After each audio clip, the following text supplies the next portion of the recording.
Okay. Now that's set up the way it needs to be set up.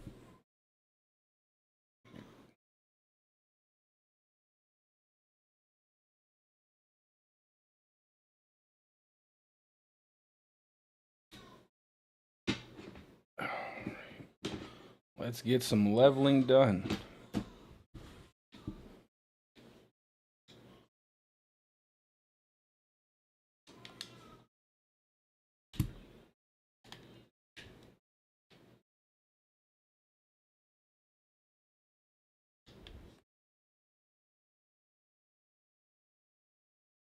This thing up.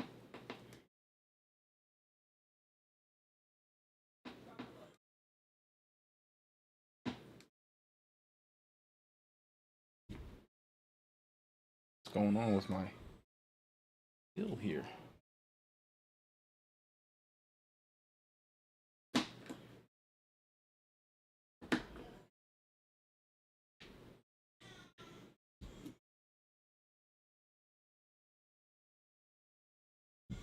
Give me just a moment.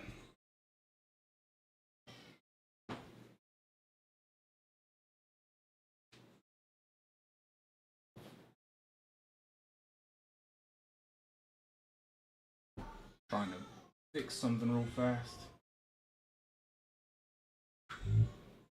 Okay, there we go.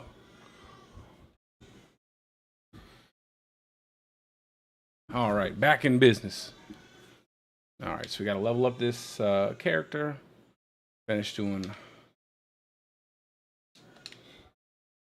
some things here. I think I want to swap out my gems on my gear for topaz. So I don't have any unstoppable on this build other than my boots. I also need to do some Legion events and World Boss events so I can grab up some of the little gem socket materials.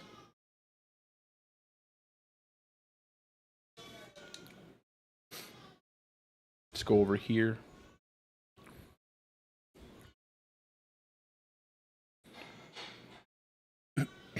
Man. Farm up this seasonal quest real quick. And then we'll hop into doing some nightmare vaults.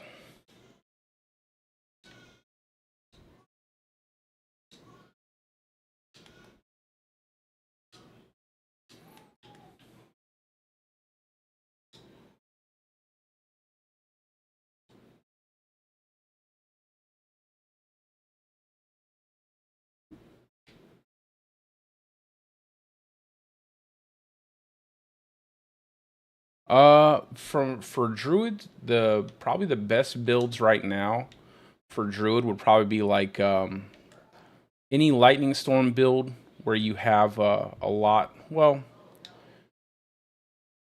where NATO's a good one. Where NATO does a lot of damage, you don't really need any Uber Uniques. Lightning Storm does quite a bit of damage without any Uber Uniques or Tuning Stones. I know that there's some decent videos out there with Shred, but I feel like Shred might need a little bit more.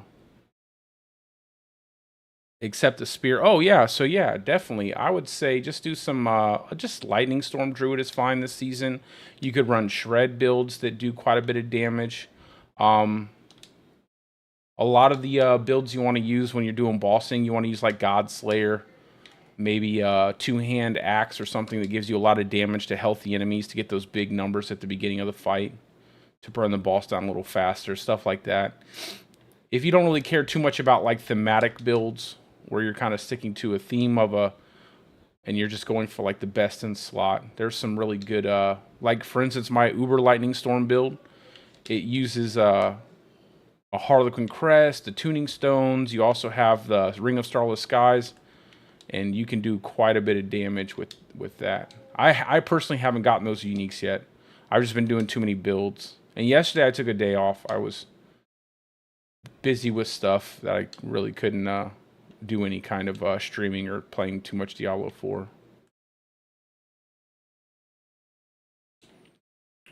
Yeah, there's several builds you can use Harlequin Crest in.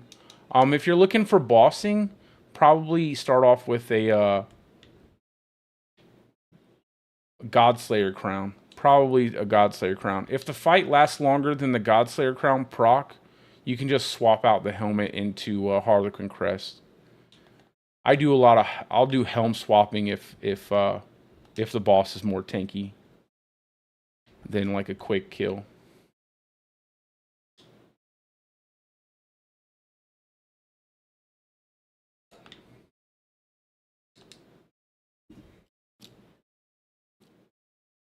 But you could always just test out your damage to see what you're hitting.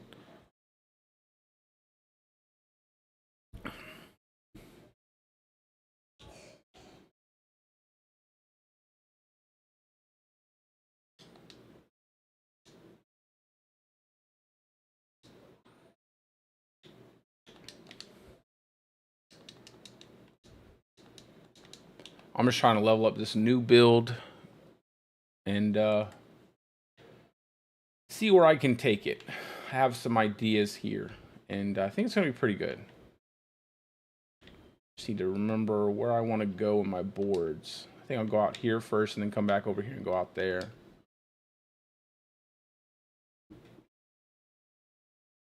I don't know my current. I haven't played on that build for a minute. I think I was hitting a few mil before I got off of it, and I don't have the tuning stones on any of my characters. I don't have any tuning stones. I don't have Harlequin Crest. I don't have Ring of Starless Skies. So all of the damage I was able to do was without any of that, and I was hitting a few mil.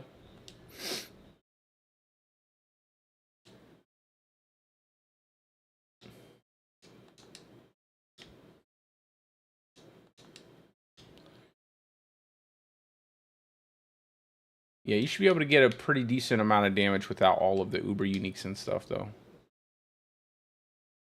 Guess I'll go ahead and run these without the... I really only want to run Ancestors' Favor. I wish we could just run those. Wish every single sigil had just Ancestors' Favor. You level so fast. What do I have left over here?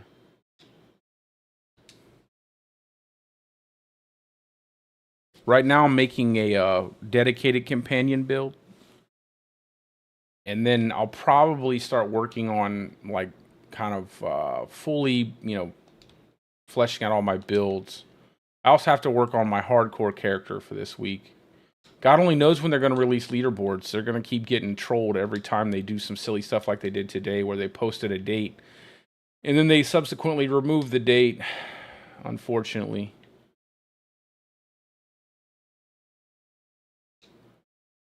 I think they had it for the 27th and they took it down. I imagine it's probably going to come out in March, probably.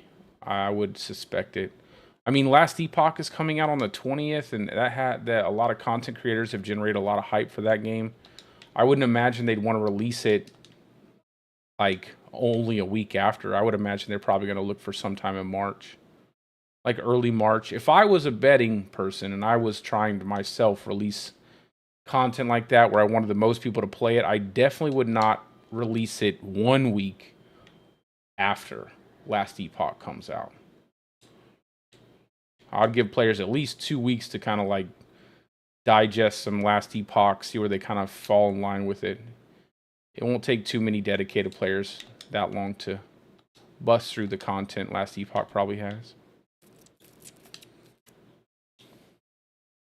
I did just watch that video that's kind of popping off though, that a guy made about Last Epoch in Diablo 4. It was pretty funny.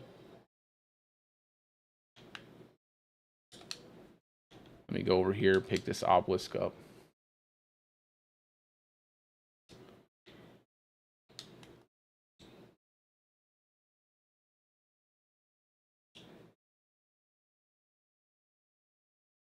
I'm probably going to try out some Last Epoch, but I will say, like, I'm not a big fan of the art style, man. It's too cartoony. I feel like the cartoony, like art style doesn't really get me, like, just doesn't really do it for me.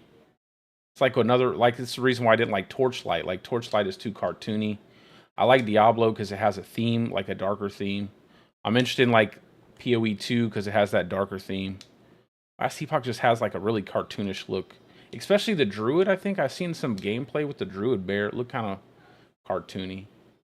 But I'll still give it a shot. See if I enjoy it.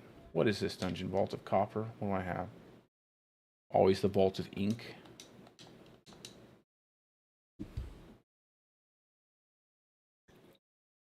I haven't played the game, though. I don't...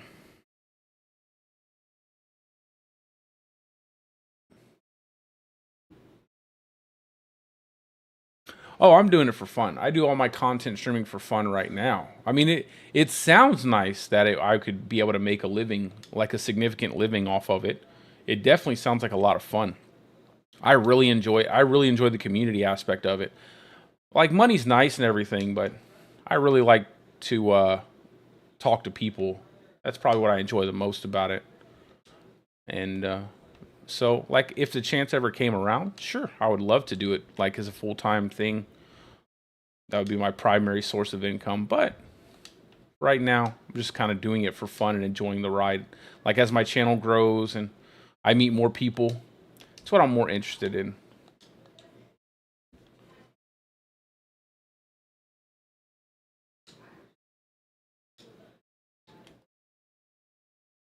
And just kind of like learning games, playing games. It's a lot of fun.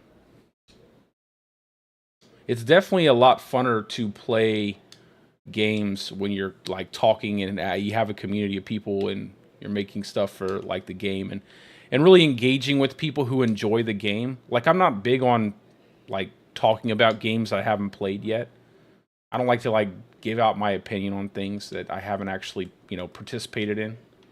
Just because I feel like I want my opinion to have some form of value, at least to come from a place of understanding in terms of like what I'm talking about.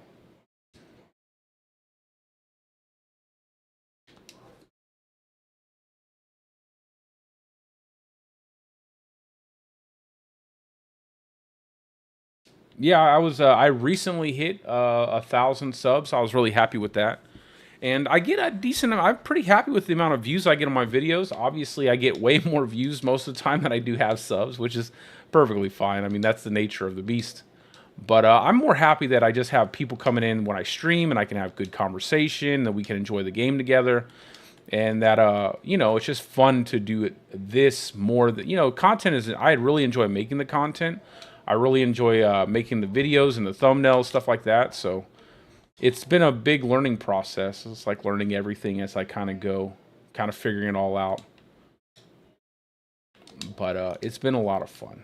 Definitely a really fun hobby to have.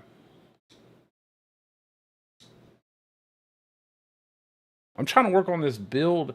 I want to make it where I can play this without needing unstoppable, but it's just so hard. Some of the one-shots that come out from some of these enemies are just a bit crazy. Specifically the guardsman constructs, the scorpion-shaped constructs, they really have a long distance one-shot that'll really just blow you up from just about anywhere on the in your vicinity. Like, if you're not paying attention, or you leave one kind of hanging out, they will blast you when you're like 20 feet away and they're off screen by a pretty significant amount of distance. They'll still hit you with a one shot. It's like you got to just keep moving and keep moving and keep moving.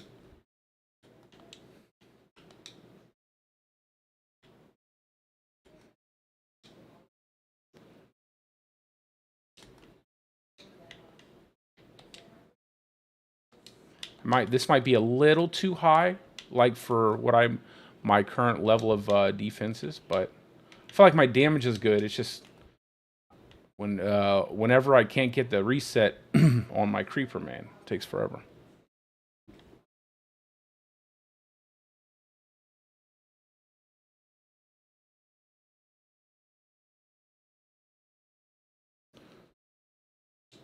Yeah, the dur. I'm not like. Yeah, I just want to get enough Duriel runs that I can. I need to start farming. Once I kind of settle in and I can do some farming of like hell tides and stuff. I have enough characters that I can run quite a few hell tides in a row. So I just need to be able to farm up some Duriel mats. I just want to do a lot of runs with people. Like no Not asking for anything. Just kind of like do a bunch of free runs for people who are watching the stream.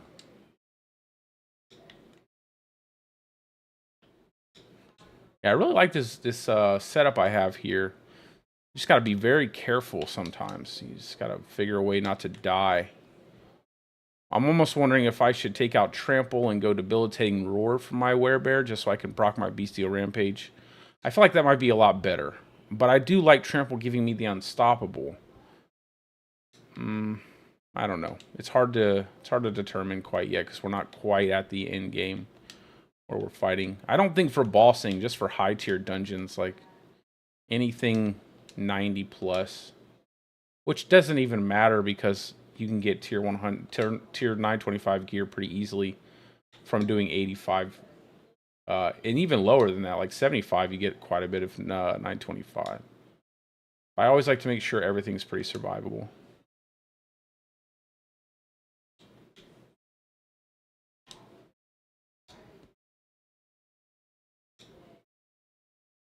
I think if I run Topaz, it'll really help. Then I can run Debilitating Roar.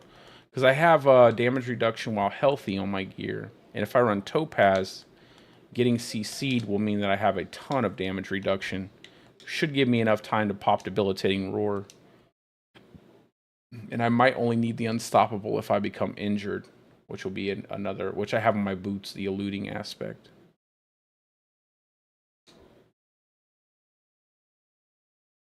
Yeah, I seen, actually, I was making fun of that. I actually was making fun of the fact that they buffed Thorns. Of all the things they could buff, they buffed that one. Like, I was like, man, that's a bit disappointing. There's so many things that they could buff in the boons that, you know, they're just complete trash. I don't feel like Thorns, I don't know.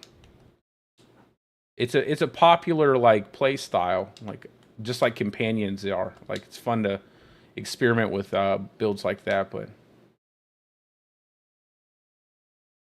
I was hoping they would give us more of like action-paced combat styles. I'm stuck in this doorway. Push everything back. That's one good thing about Cyclone. I wish I didn't have to run Cyclone. Might even just helps give me a lot of tankiness to my my werewolves, which they still need more tankiness. Yeah, I know Razor Plate gives a lot. I know. I might make one. I just have stuff I need to start getting on my hardcore build. I'm not too certain. I think I'm still going to run a Stormclaw on hardcore. But we'll see. I definitely want to get this companion build finished, though, because this is something I've been wanting to make since Season 1. And Season 1 was just a bad season for any kind of build outside of Bulwark and any Rampaging Werebeast builds. I just think there's a weird... I think there's like a bug or something with the pack leader boon, where like at times it'll reset like it's supposed to, then at other times it feels like it doesn't even... Like it just refuses to reset, and I'm not exactly sure if it's a bug. It could just be the RNG of the game, but I feel like it's too bad, like where you're just waiting for it to cool down the entire duration, even if you're hitting a lot of crits.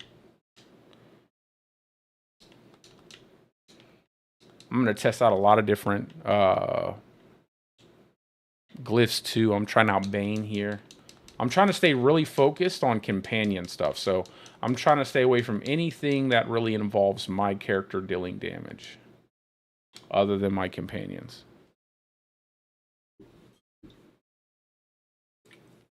And I think the build it feels pretty good. It just has to, I have to get a little more tanky, just get a little bit more tankiness.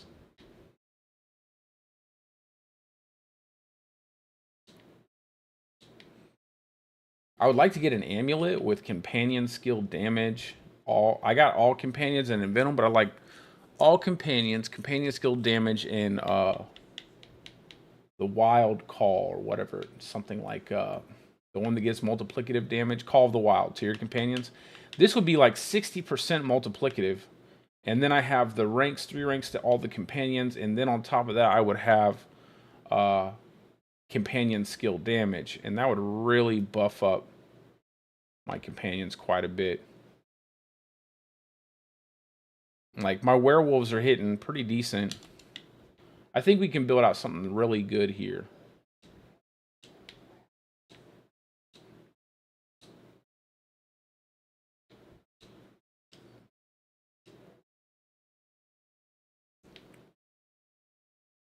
A pretty good pair of boots. I'm pretty happy with those boots. I just need to roll the strength off of them, but I don't have any Forgotten Souls. Plus 2 to companions. I need to lead 2 stats. I need to lead like plus 2 to companions, companion damage, and then I'd like to always have movement speed. So movement speed's a must. I can't deal if I don't have movement speed. I hate moving slow.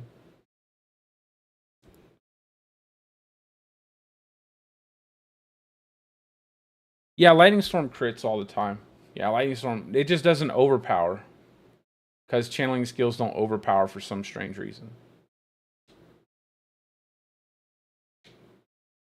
I need to get companion skill damage on my chest plate. Well, it's not for a strange reason. They don't want you to basically like try to snapshot your attack. So like hunting for a specific proc on your Lightning Storm and then channeling that overpower over and over again. That's what they said.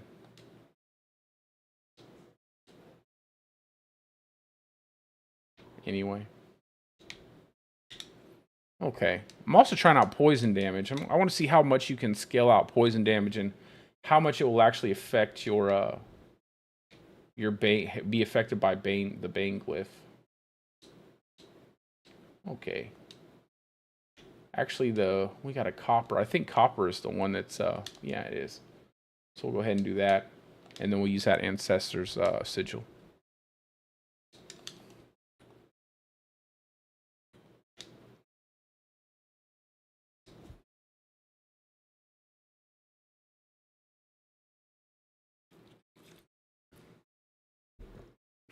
Hey, hey, what's up?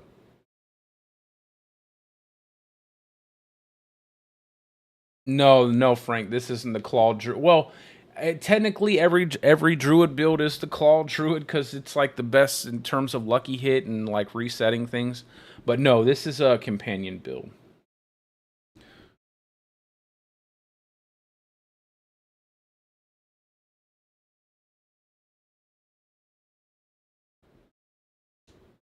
Let me repair all my stuff. Like a pulverized build. Just swap back and forth like a quick shift.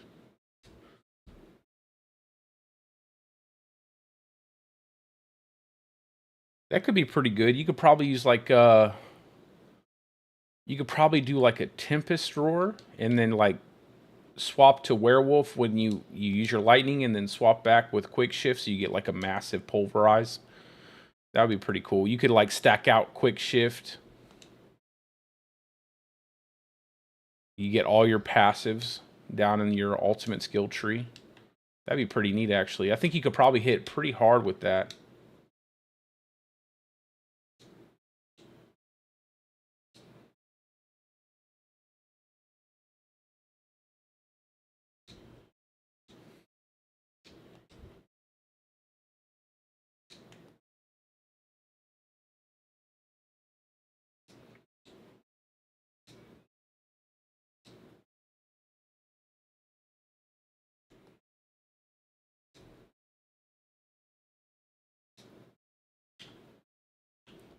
I love how good Subterranean is when you get the multiple procs, man.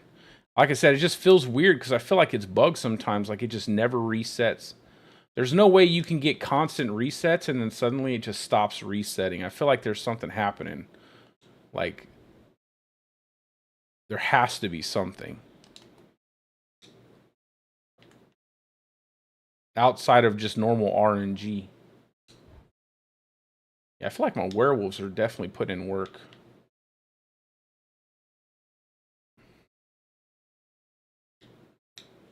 Just need to be more tanky. I wish they were more tanky. I wish they were like our little pet here, where they never die.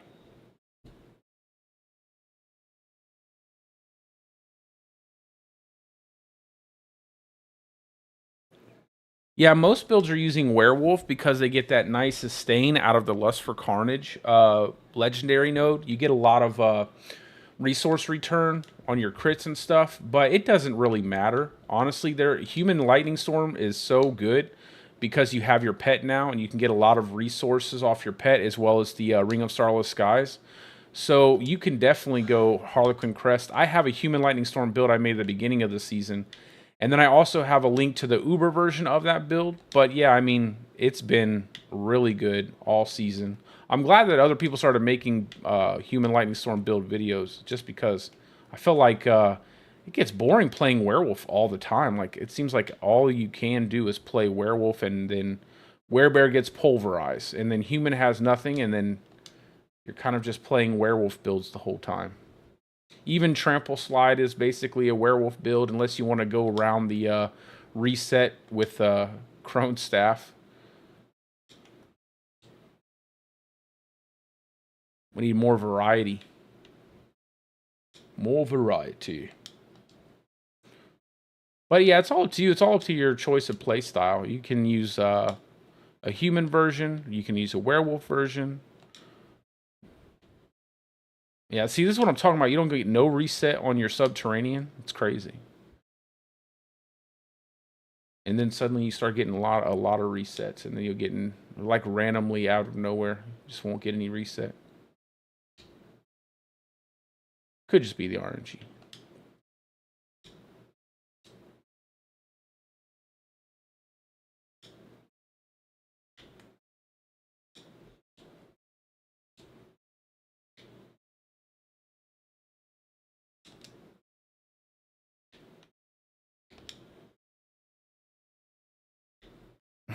The stupid scorpion charged me. I'll grab a helmet too. I need a better helmet. I get one more rank to poison creeper and one more rank to werewolf. I mean werewolves, not werewolf, but to wolves. Look at these guys just sitting in the back, sniping. Oh good lord, we're gonna die here. Get out.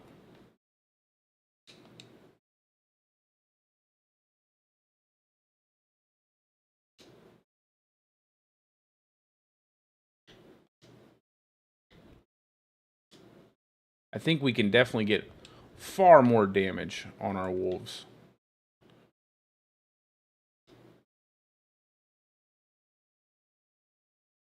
I just wish we had like one more slot, like one more aspect slot, but I feel like I'm attacking pretty fast here. I got a lot of attack speed because I opted out of Crone Staff. Like, I'm not using Crone Staff. I was going to at first, but I needed the aspect slots. I need the aspect slots for the build.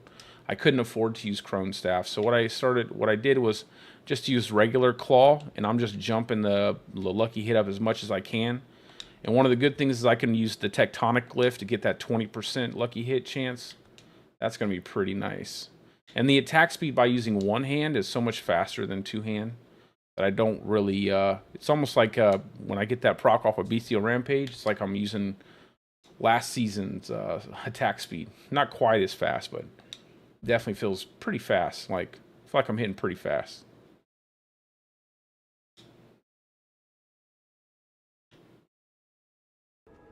Let me get my headset.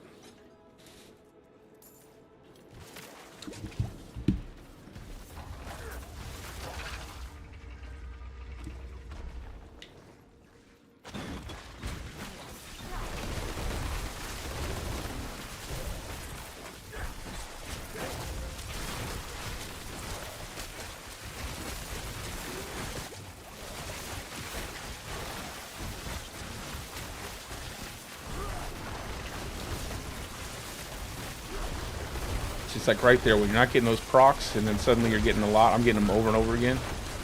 Feels really good when you get a bunch of procs off of your pack leader.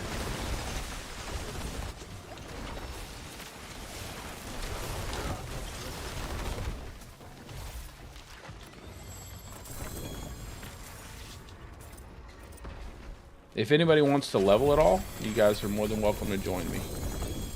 Because that is what we are doing. We are doing some leveling. I need to level up my Tectonic.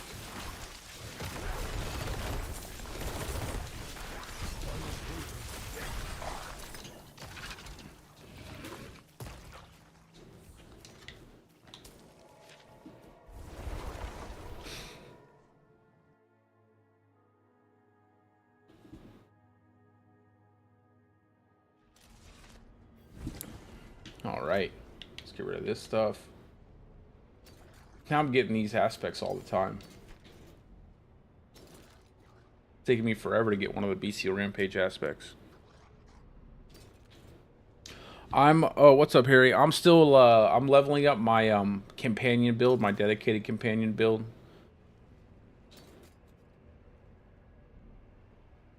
That's actually pretty nice. It's a pretty nice ring.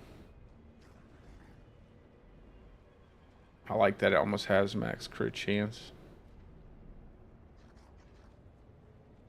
Although the one I have on is better.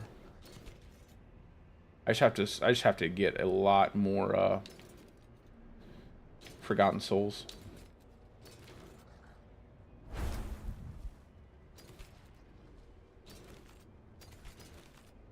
I have a pretty good totem here too, so I definitely can't complain about this one. That's a good totem.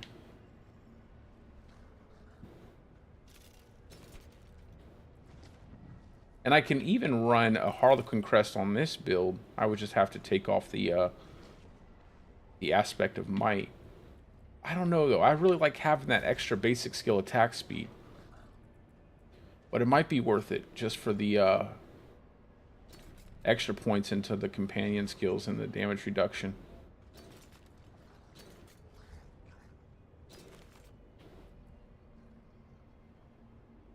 Oh man, I really like that companion skill damage roll there. That's what I need to get on my chest. That I currently have companion skill damage. And not at a crappy roll. I hate the sliding scale on companion. It's like 14 to 28%. That's crazy. 14 to 28. It's too much. Like it should be like 20 to 28 or something like that.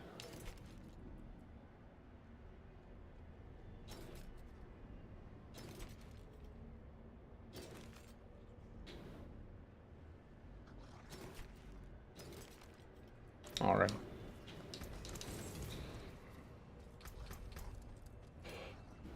Just trail on over.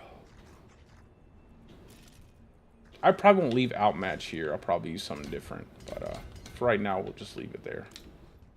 Just because there's a lot of dex nodes you can take advantage of.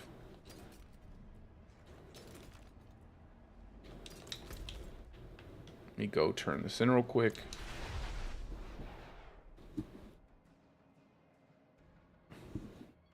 Kind of going back and forth if I want Debilitating Roar, if I want Unstoppable with Trample. Might end up going to Debilitating Roar just because it feels a lot better to have that damage reduction. Run Topaz.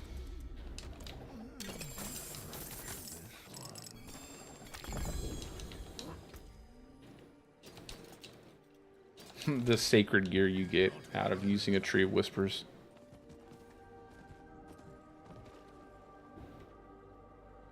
Yeah, that's true. You can get attack speed from nodes. I just don't know if I want to invest in nodes for attack speed.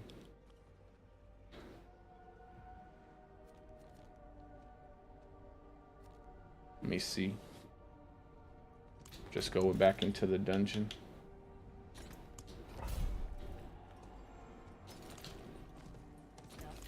I might end up picking up a couple. Depends on how I decide to structure out my Paragon boards.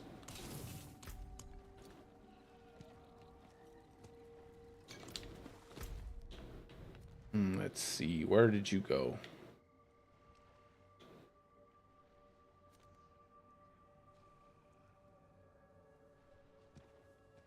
There it is. I was like, am I blind? I'm not seeing it.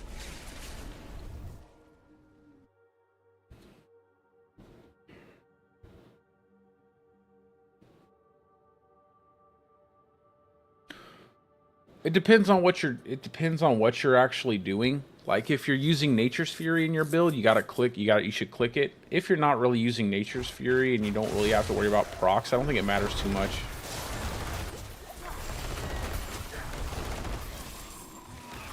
I think some people were doing like holding it enough for like 3 strikes to build up, and then you just keep the 3 strikes because it's concentrated. I've heard people say that before.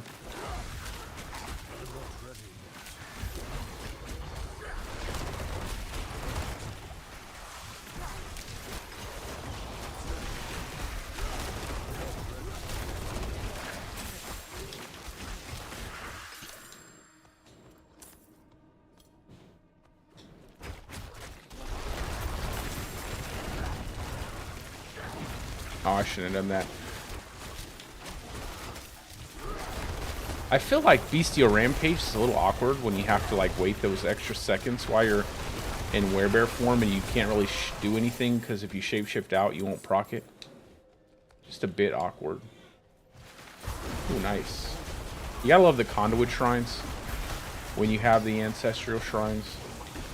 Or the Blast Shrine, that's another really great one. I think the Blast is actually better.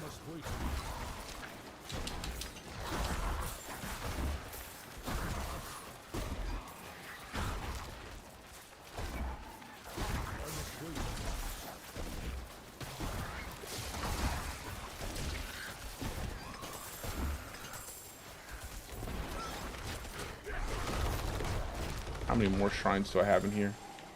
One all the way up there. Yeah, I would suggest, yeah, for 6 lightning and dungeons and vaults, yeah, definitely. Like, you definitely want the full set of, you definitely want it fully charged for, like, dungeons and vaults. But for bossing, because there's only one target, typically doesn't matter too much. You don't have to go the full 6. You can just do 2 or 3. And then just pulse it. And you only really have, like I said, you only really have to pulse it if you're using like stuff to proc things. You need to proc your different lucky hits or something like that. Or if you're doing like Nature's Fury to cool down your skills, you gotta pulse it. I wish they would not have it work like that, but I don't know. They might not be able to change it. I wish you could just channel it and every strike counted like as an individual hit. Where, like, it could proc all of your different lucky hit things. Specifically Nature's Fury.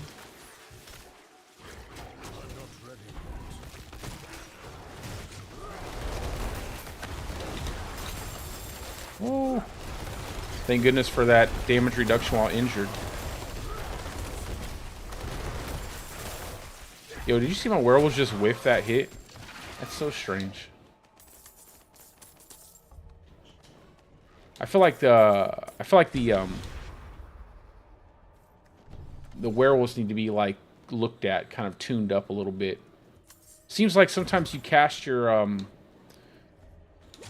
active skill and they just completely don't do any damage whatsoever.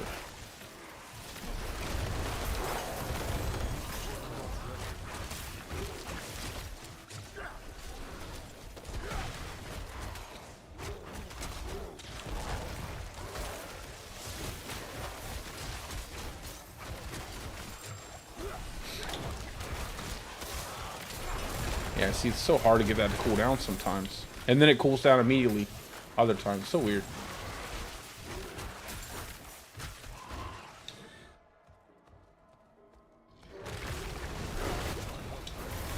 Yes, sir. All pets. All pets.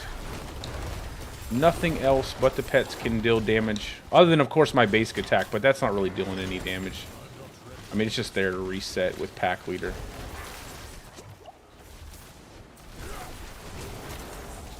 Oh gosh. Why am I frozen? Oh, my guy was picking up the thing. That's funny. I just randomly start picking up the box.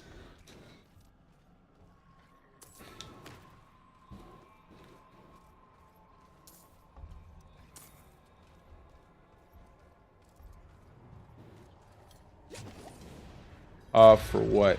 Move Keeper? What are you talking about, Harry?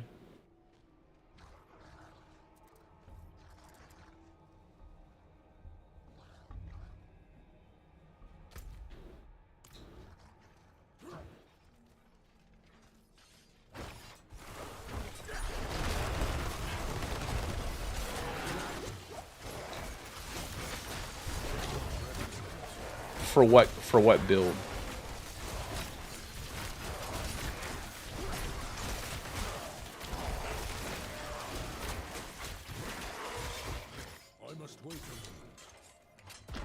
I'm hoping when I get Tectonic done, that lucky hit, big chunk of lucky hit will be really useful.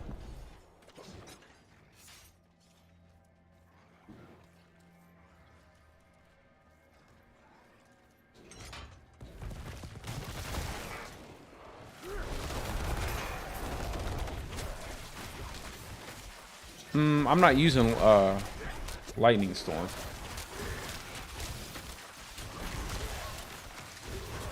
And I'm not going into lightning damage. I'm not gonna use the Storm Companion Pants either. The Storm Companion Pants are probably the worst unique in the game, honestly. I have no idea why they took the companion skill damage off but left the companion movement speed. I said this the other day. I don't want to sound like a broken record, but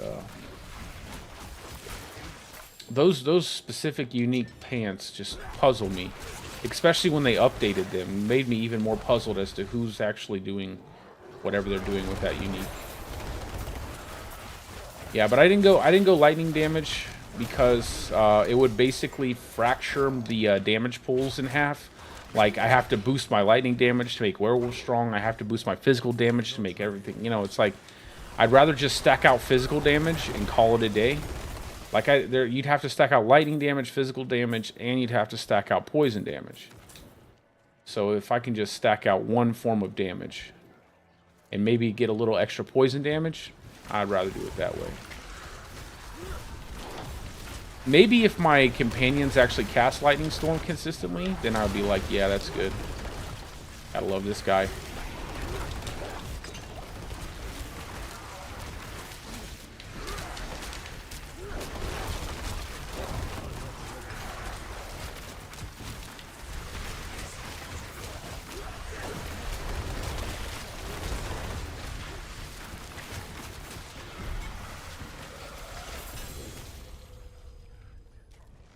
Oh, for your build?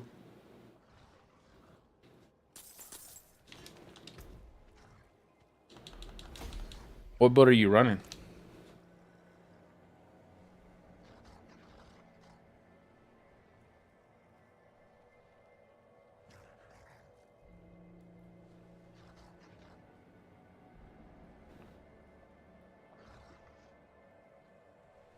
It's come along pretty good, Kettle. Like I said, I just have to make sure it has that survivability. That's the hardest part. Like, the damage feels pretty good so far, and I'm missing a lot of key affixes and quite a few ranks to my companions and different companion passes. So there's quite a bit of damage to pick up, and obviously I'm not even anywhere close to having all my glyphs set up right and my Paragon board set up right. So I feel like the damage is really good. But the survivability is where I need to kind of like tweak it, I think. It's not so bad if I would say, like, I don't want to like make any like quick judgments on it until I get to like tier 100s and actually start to roll with it in tier 100s, but it seems like it's not so bad. It's just I have to worry about getting CC'd. If I get CC'd, then I'll have to stand there and get burned down really fast. So I'm thinking about running like Topaz on the gear pieces, maybe one roll of damage reduction while injured, and then using Debilitating Roar instead of Trample. But the problem is I need Debilitating Roar. I mean, I need Trample so I can turn on the multiplicative damage bonus in my Bestial Rampage tree, and it lasts for 15 seconds, and the cooldown on Debilitating Roar is like 20 seconds without levels, so I'd have to level it, and I don't have the skill points to level it. And I definitely don't want to just cast Debilitating Roar constantly.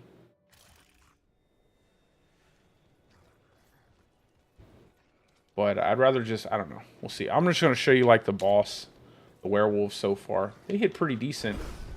They just have weird, like, they just have weird hitbox. Like, sometimes they won't even, like, hit the enemies. See how one werewolf, like, jumped in the wrong direction? They hit, like, a big chunk of damage. And that's just the werewolf so far. But then this happens where it won't cool down. And then you throw in the poison creeper, and then so you can constantly, like, reset everything. So you're just constantly spamming your companion skills. And that's basically how it's going to look. Like, you're just going to constantly spam your companion skills. And then if I trample in, get the multiplicative bonus, and then just start spamming out my skills.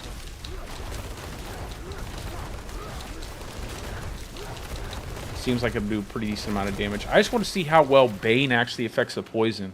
Like the poison stacking.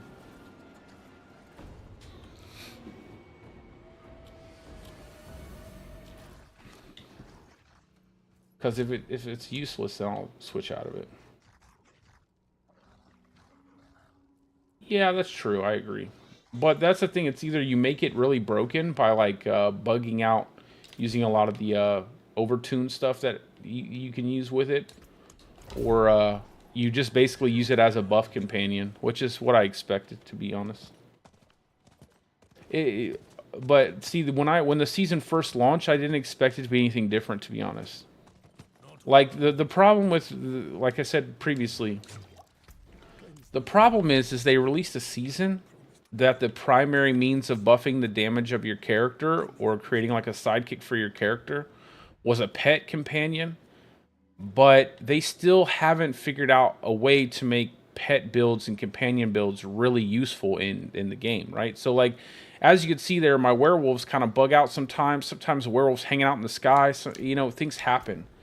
So when you haven't really figured out how to make companions function that well, and then you basically create an entire season mechanic around a companion, it doesn't really bode well.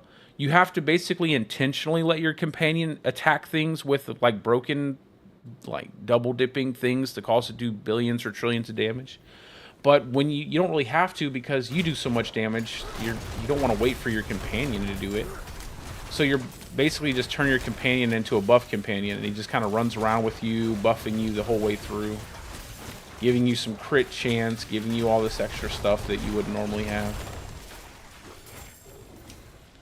So it just feels like a lesser version of vampiric powers, basically. Because at least vampiric powers directly buffed your character, or the companion, you have to wait for it to work. But I will say I love the resource generation that you can get off of the companion. It makes me really wish they would make human druid have resource generation. At least human druid. Like if they would just give human druid that specific thing, it would make the class feel a lot smoother in terms of build variety.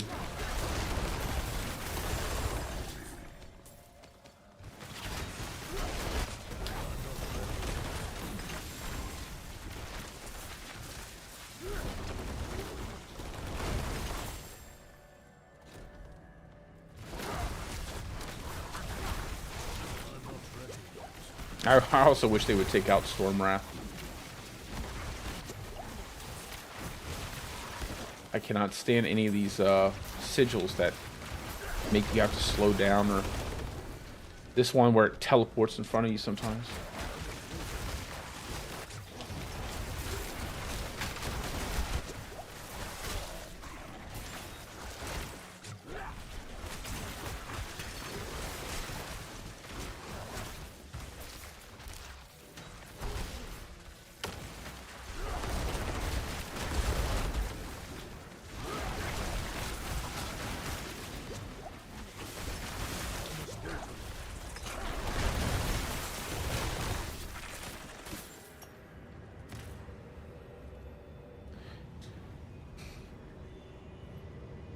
Yeah, but that's because a lot of people are using bugs and stuff, Harry, to get their Seneschal to do that much damage. It's not necessarily like an intended mechanic. If you see like something doing billions and trillions of damage, it's usually either incredibly overtuned like Barbarian, or they're using something in it is bugged out, causing it to do that. I need to find like a...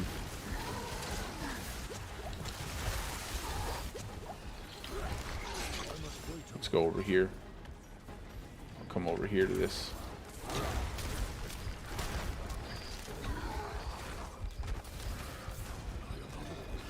You are out of potions. I'm gonna die.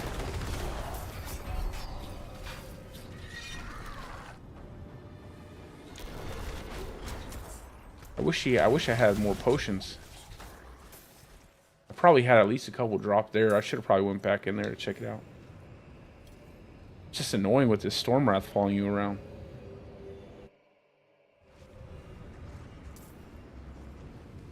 Yeah, I really don't like any of these ones. Like the Stormwrath one, it follows you around, and then like if you're a melee character, it stands on top of whatever you're hitting, and it's really annoying. Or Lightning Storm making you stop every 2 seconds because there's a bubble, and if you don't get inside of it, you'll get one shot by the lightning. Even Death Pulse, man. When you're playing like a melee character with Death Pulse, you can barely see the little red circles on the ground sometimes. You just run right into them.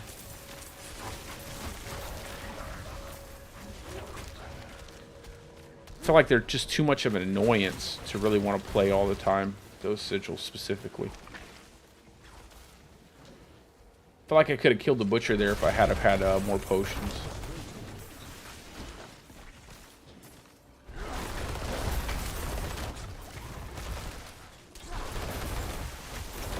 I actually wanted to see how much my companions could have done.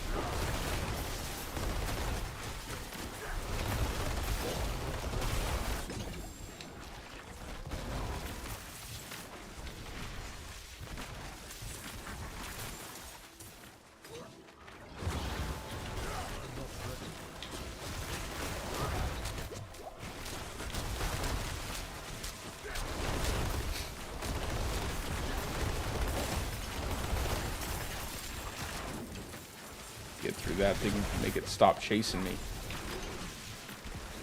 Just bypass the rest of that stuff.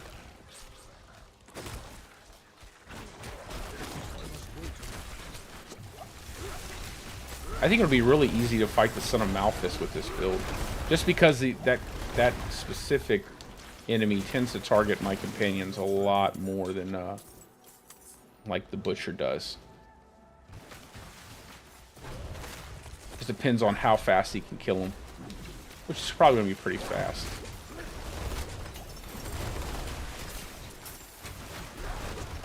I love the fact that those constructs are just firing away off screen.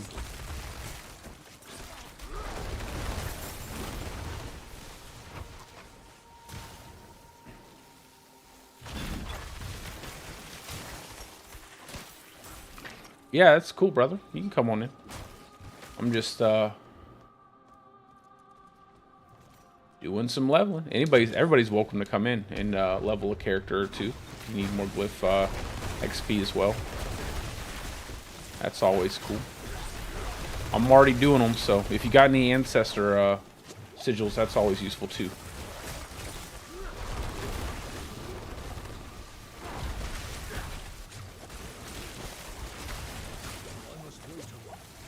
Yeah, this is why I need Topaz. Just because I feel like I get CC'd so much, I'd really get a big bonus off of that damage reduction you get from Topaz. I don't see a lot of people run Topaz, and I'm surprised. Like, I guess it's just because every build typically has full-time Unstoppable, which is unfortunate that every build needs to have Unstoppable to be up all of the time, basically.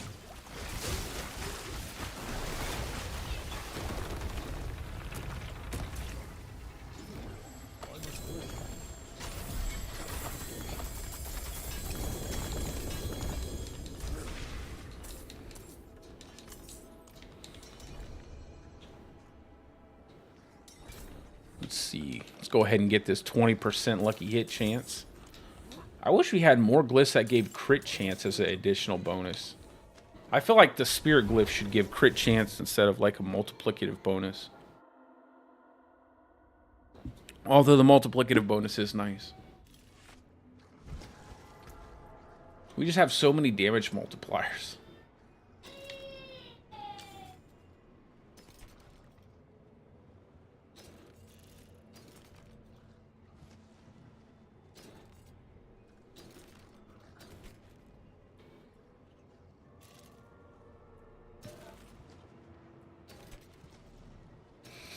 I don't need any of this stuff really. Just need another helmet and a better amulet and a better chest piece. Oh, my chest piece is good. Just need that roll to companion skill damage. Yeah, these are all 50s, so they should get you up there. Let me see. We got extra shrines. That's always good to do. do that. Hopefully we'll get something good out of this one.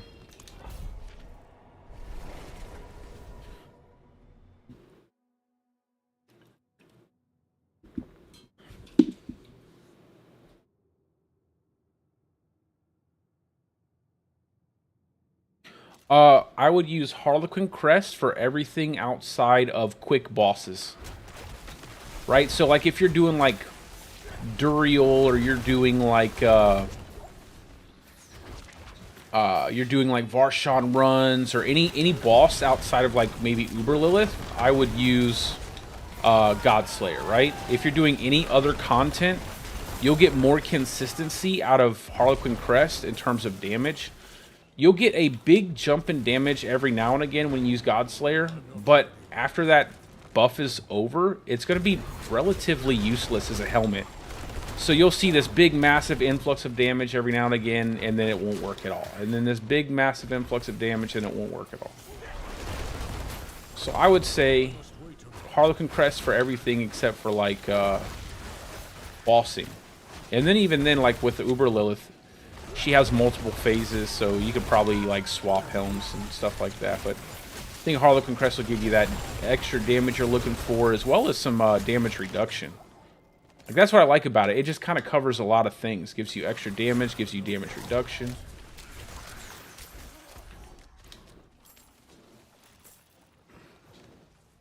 Obviously, Godslayer is easier to get, though.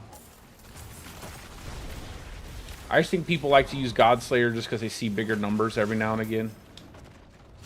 But so many things die so quickly. I feel like Godslayer's a bit overkill sometimes.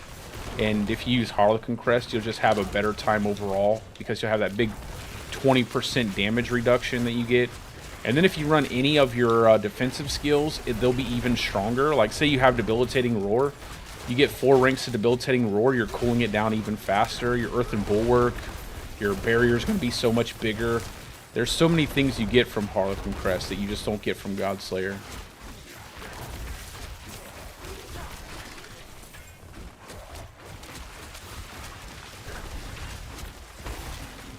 But bigger numbers typically are easier to advertise in terms of builds for content creation.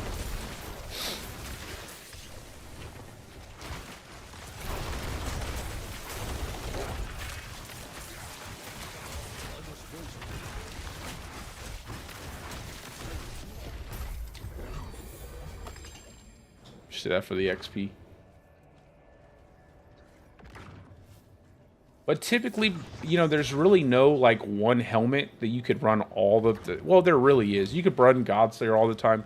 You can run Harlequin Crest all the time. But if you're really looking for, like, an optimal setup, you're always going to need to swap certain things out.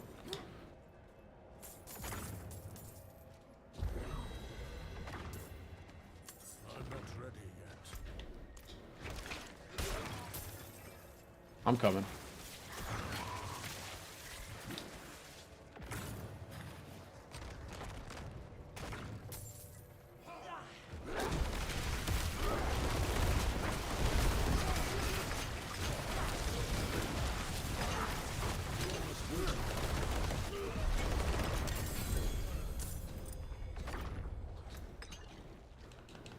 Man, getting that Tectonic up is going to be really good. Really good.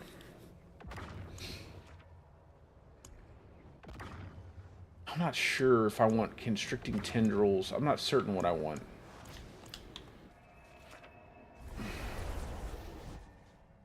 World Boss? Oh, I'll look at it.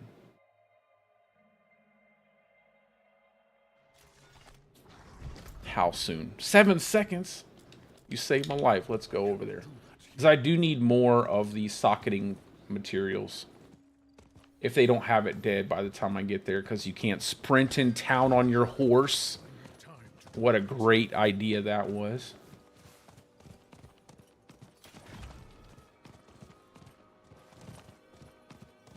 It'd be funny if I just got blown up by the world boss.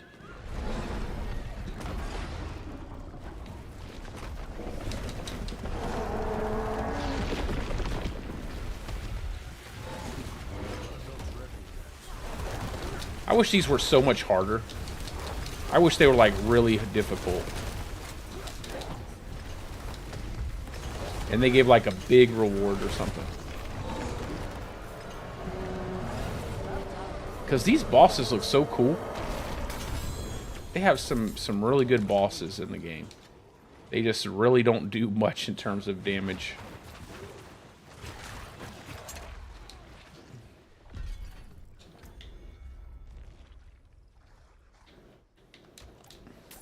I appreciate that. Time for our roads to part. Maybe I should save some blue gear and do some blue gear boss kills.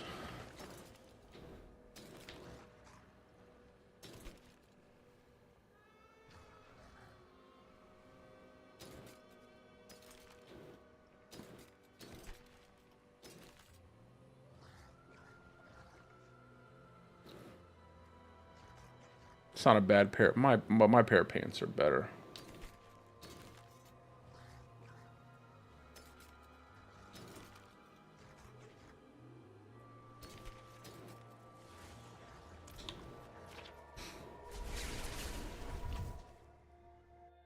Yeah, I feel like it'd be fun just to learn all of the different boss mechanics that they have, just in case they ever come out with like hard boss mode or something like that. That'd be pretty cool. How can I help? I really enjoy doing Lilith, so it's kind of fun for me. I just wish she had more rewards. I wish there was like a same chance to drop Uber uniques from Lilith. Like that'd be really nice. Like the same from Duriel. That'd be pretty cool.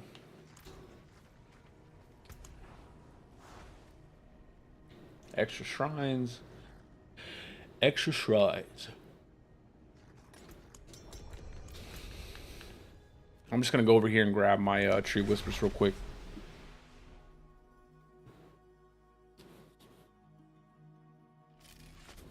Blue gear on the Druid might be a pain in the neck, man. I'm not going to lie. I don't even know what I would run. Like, I don't even know what I would run. Now that they've fixed all the bugs and stuff with the class, and everything's working as it's intended to work. I would say most everything that boosts up your damage is. There are still a few bugs like the one with wild impulses that nerfs your, like, doesn't give you the damage it's supposed to. But now they've fixed everything, it would be nice to see what actually works the best without all of the different aspects and stuff. Where am I going?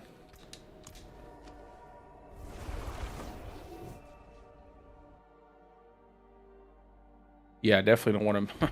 I need all the different things I can get from the Tree of Whispers. The XP, the gold. I need to use my potion. Nice.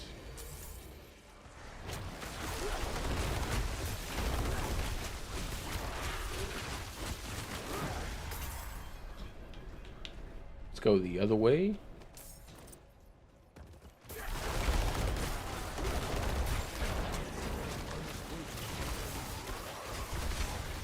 Tell you one thing that's so disappointing is to see like companion movement speed on the Storm Companion pants. That's probably one of the silliest things. Like, your companions need to move faster in general. Like, there should be no affix that says, oh, we can make your companions move faster. Just make them move faster. Just make them keep up with your character. Be more aggressive when you're initiating combat. It's kind of silly that they don't keep up with you. Let me make sure I grab that shrine before I do anything.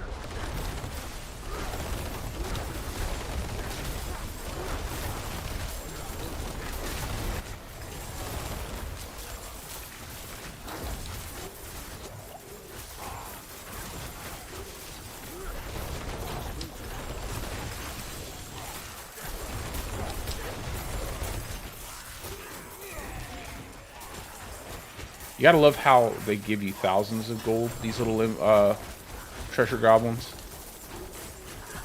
Thousands of gold.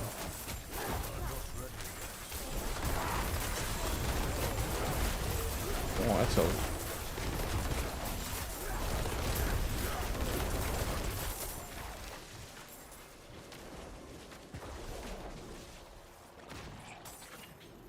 There's a lot of little goblins.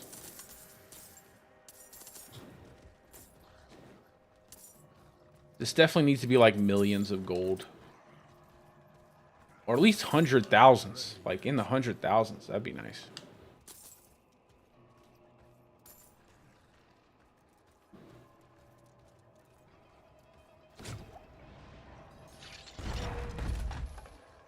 I get fortified from using my earth skills from my bar. Or you can make it where you can get fortified from getting hit by enemies.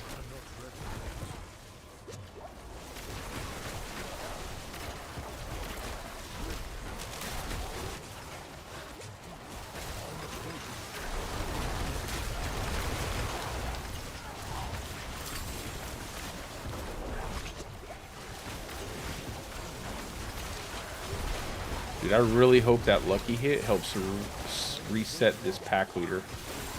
Because I have quite a bit of attack speed. And I'm definitely hitting more than 50% of my hits are lucky hits. I'm not ready yet.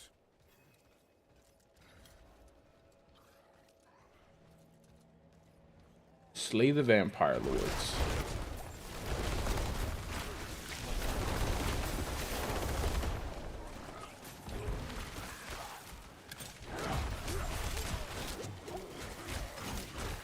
Is there any extra shrine? No. I must wait a moment. Got an artillery shrine. It's like I'm catching a little bit of lag right there.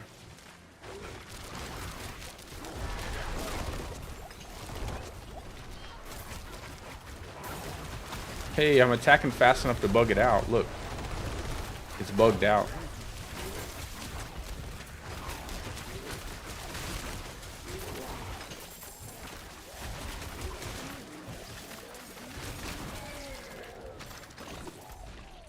Let's go back to the boss. I love that. It's definitely something I miss about Ravenous. Having that massive attack speed up all the time was really cool.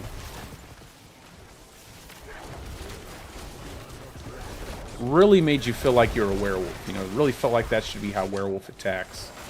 Just that super fast attack speed.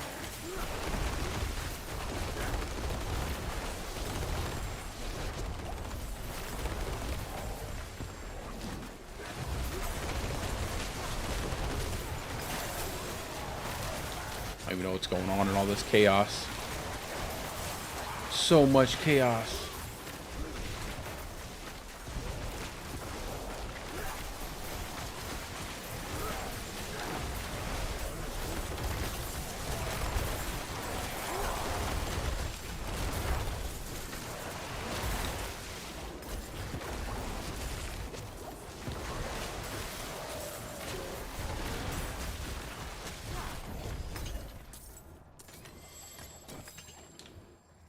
Hopefully we got some decent sigils out of this.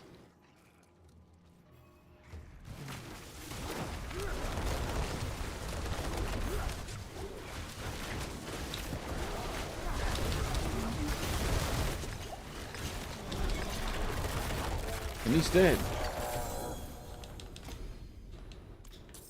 Getting some tectonic levels.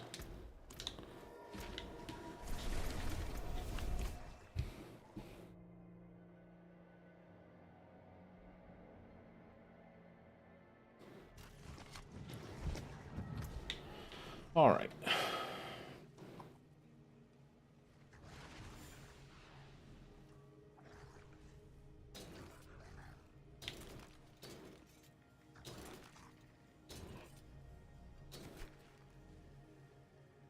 Quick shift.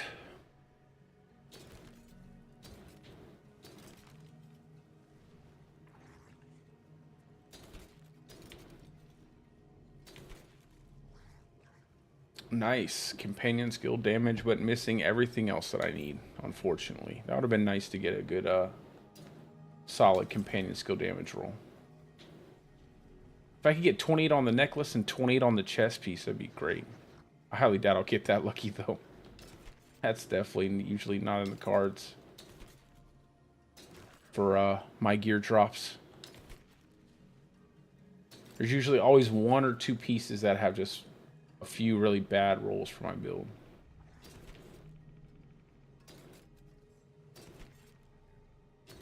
Okay.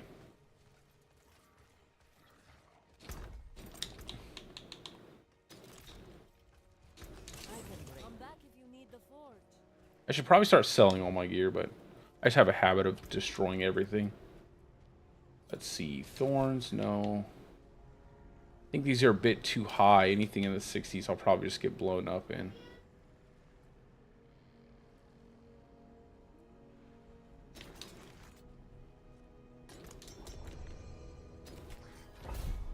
We'll keep the 69 one, though.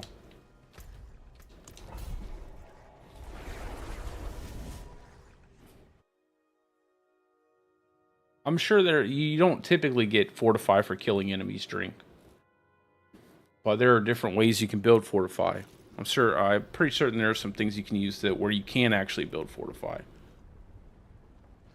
4 kills, but no, not normally.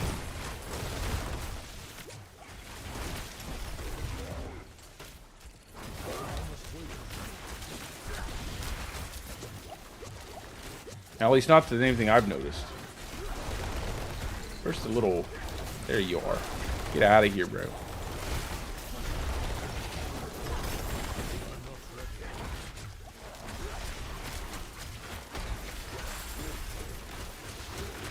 That's so funny.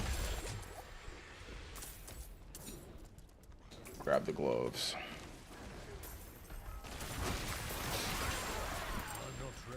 The lightning wolf.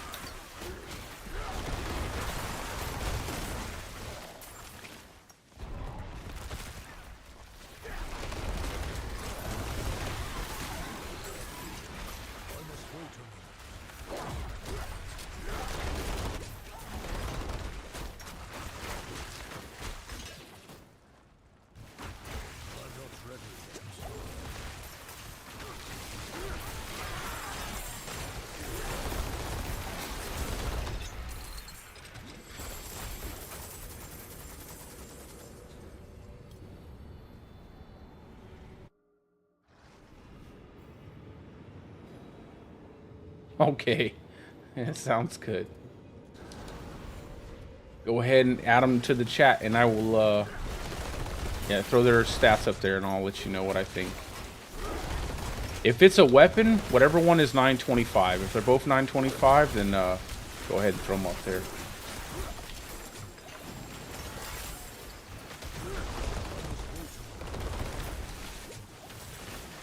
Get these gloves. I think you can skip out on a totem right now.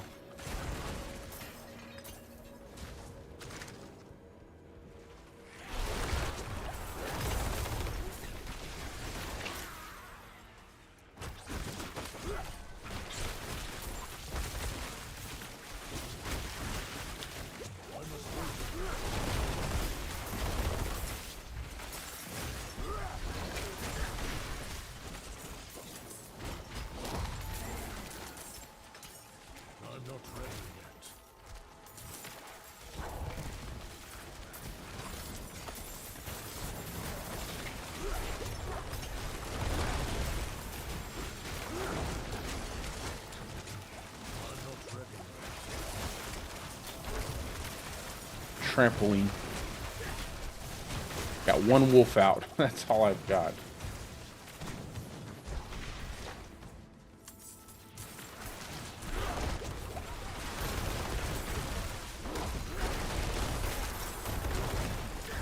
I think this will be for those only those companion enthusiasts, man. I probably wouldn't suggest changing to this build unless you really want to play a companion build. It just requires that cooldown from pack leader to reset. And when it doesn't happen, boy, you're just smacking things for barely any damage. But I will still kill Uber Lilith with this build.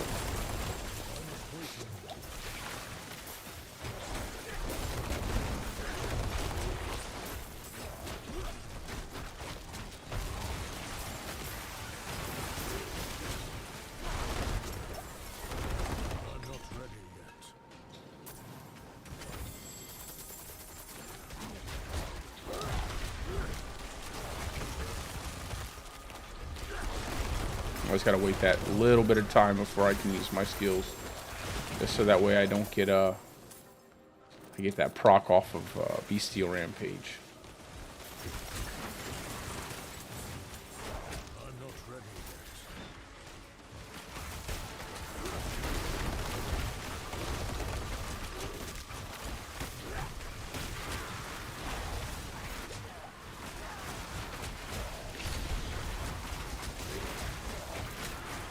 Come on, reset, reset, reset.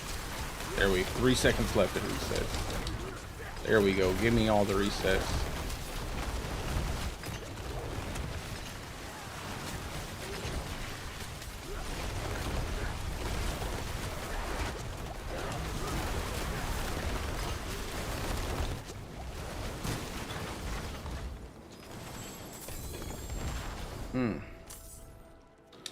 Always tries to kill you there at the end.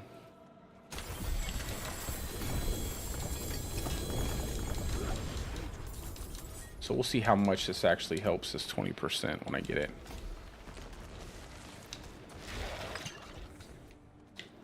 All right, let me look at your stuff.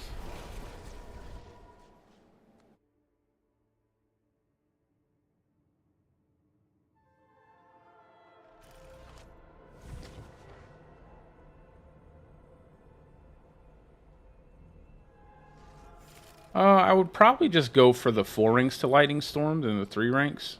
Honestly, the crit chance loss and the lucky hit chance loss on Lightning Storm, like that small crit chance, that 1%, you're probably not going to feel it.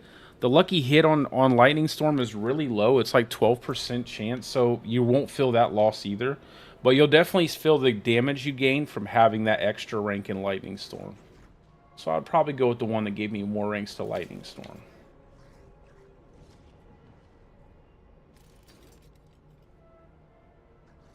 And you'll get a little extra crit there. Yeah, you're welcome. No problem.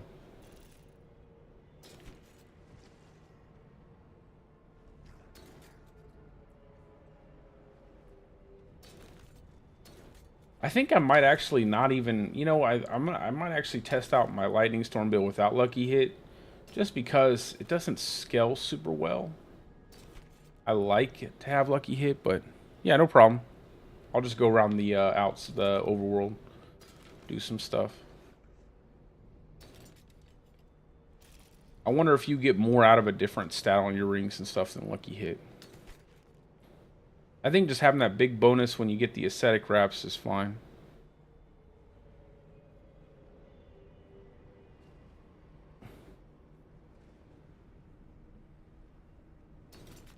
Yeah, I just might try it out without Lucky Hit.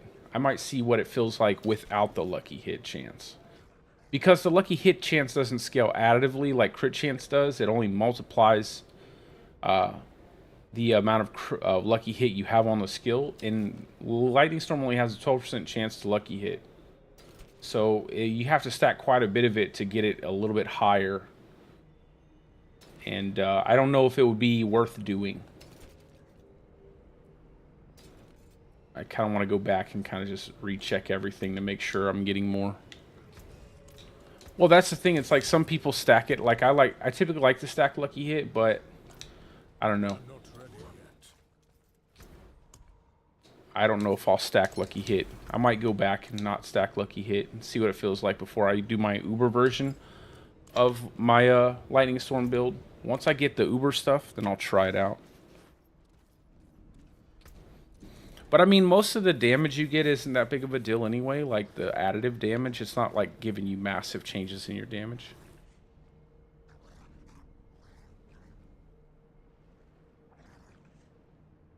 Like we're not talking about a massive increase to your damage if you run Lucky Hit versus not running Lucky Hit.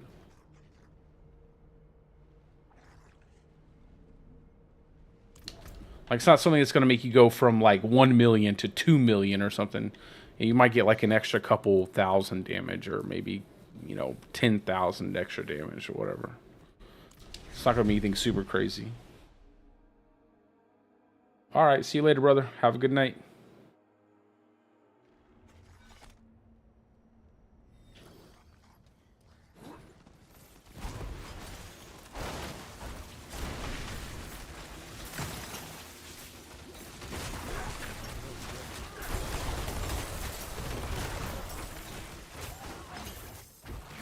I don't have the Harlequin.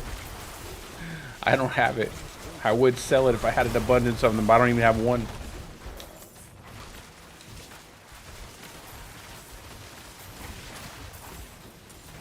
I wish they were tradable. I wish they were.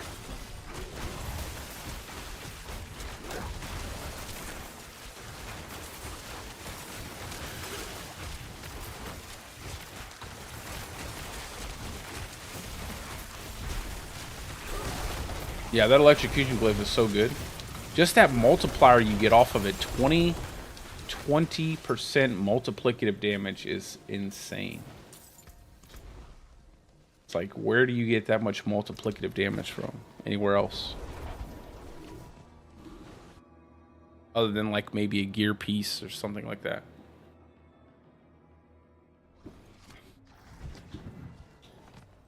I cannot do that here.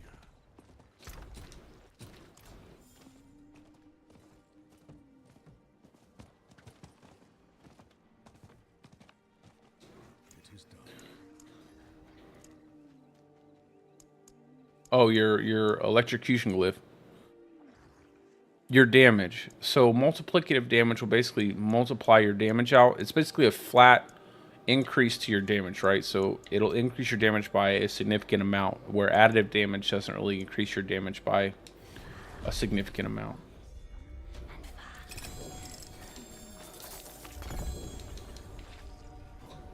Anything that gives you a multiplier is always going to be better. Wait a moment.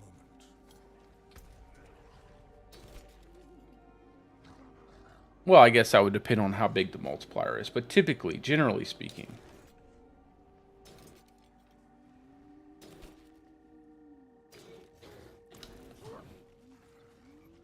So like if you read electrocution, let me go to electrocution real quick. Where is it at? Down here at the bottom. Did I pass it?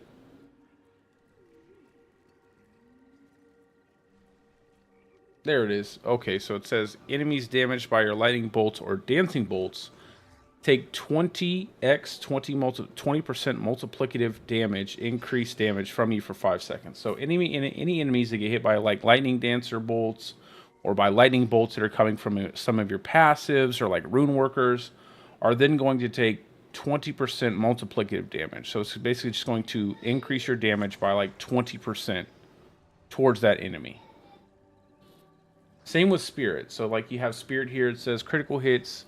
Critical strike increases the damage an enemy takes from you by 2% multiplicative damage for 20 seconds up to a stack of 12% multiplicative damage. So that enemy will take 12% multiplicative damage, meaning it's going to multiply your damage by like 1.12, right? That's what you'll end up having to do. Just look at it like that. It takes all, like, it basically multiplies the end result of all of your different damage bonuses. So that way you get a big chunk of damage.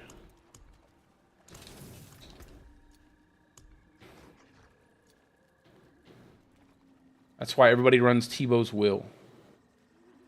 Because you get a big multiplier off of Tebow's Will. Oh, I got a lot of Ancestor's Favor. Yeah, that's what I do. I love to have rune workers when I'm doing bossing, man. That thing hits so hard. It scales really well with all of your damage multipliers. I really like rune worker. And then obviously Lightning Dancer works really well in dungeons. It just gives you that added AoE damage. It's really good.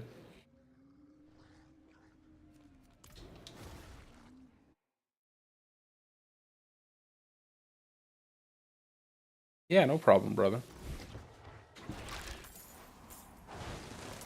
Yeah, anytime you see a multiplier, man, that's usually what you want to go with. As long as it's not too difficult to activate, then you're probably best going with a multiplier. Like I said, it's why everybody runs Tebow's Will and Constant Unstoppable. Not just because you need Constant Unstoppable because of the massive amount of CCs in the game, but you get a big multiplier off of Tebow's Will, that big 40% at max, at a max roll.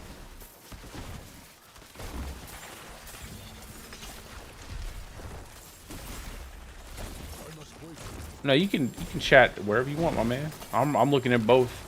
I'm not playing hardcore right now. Did something happen over here? Oh, it's just the I'm not ready. although I am about to start playing hardcore this week.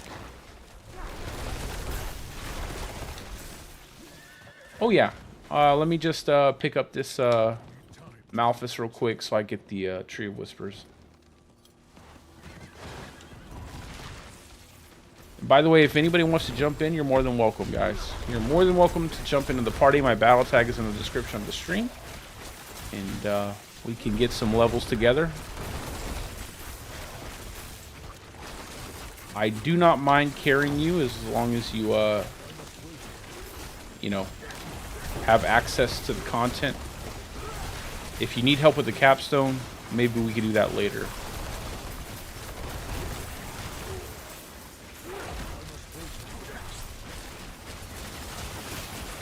Yeah, I hope that 20% actually does a lot.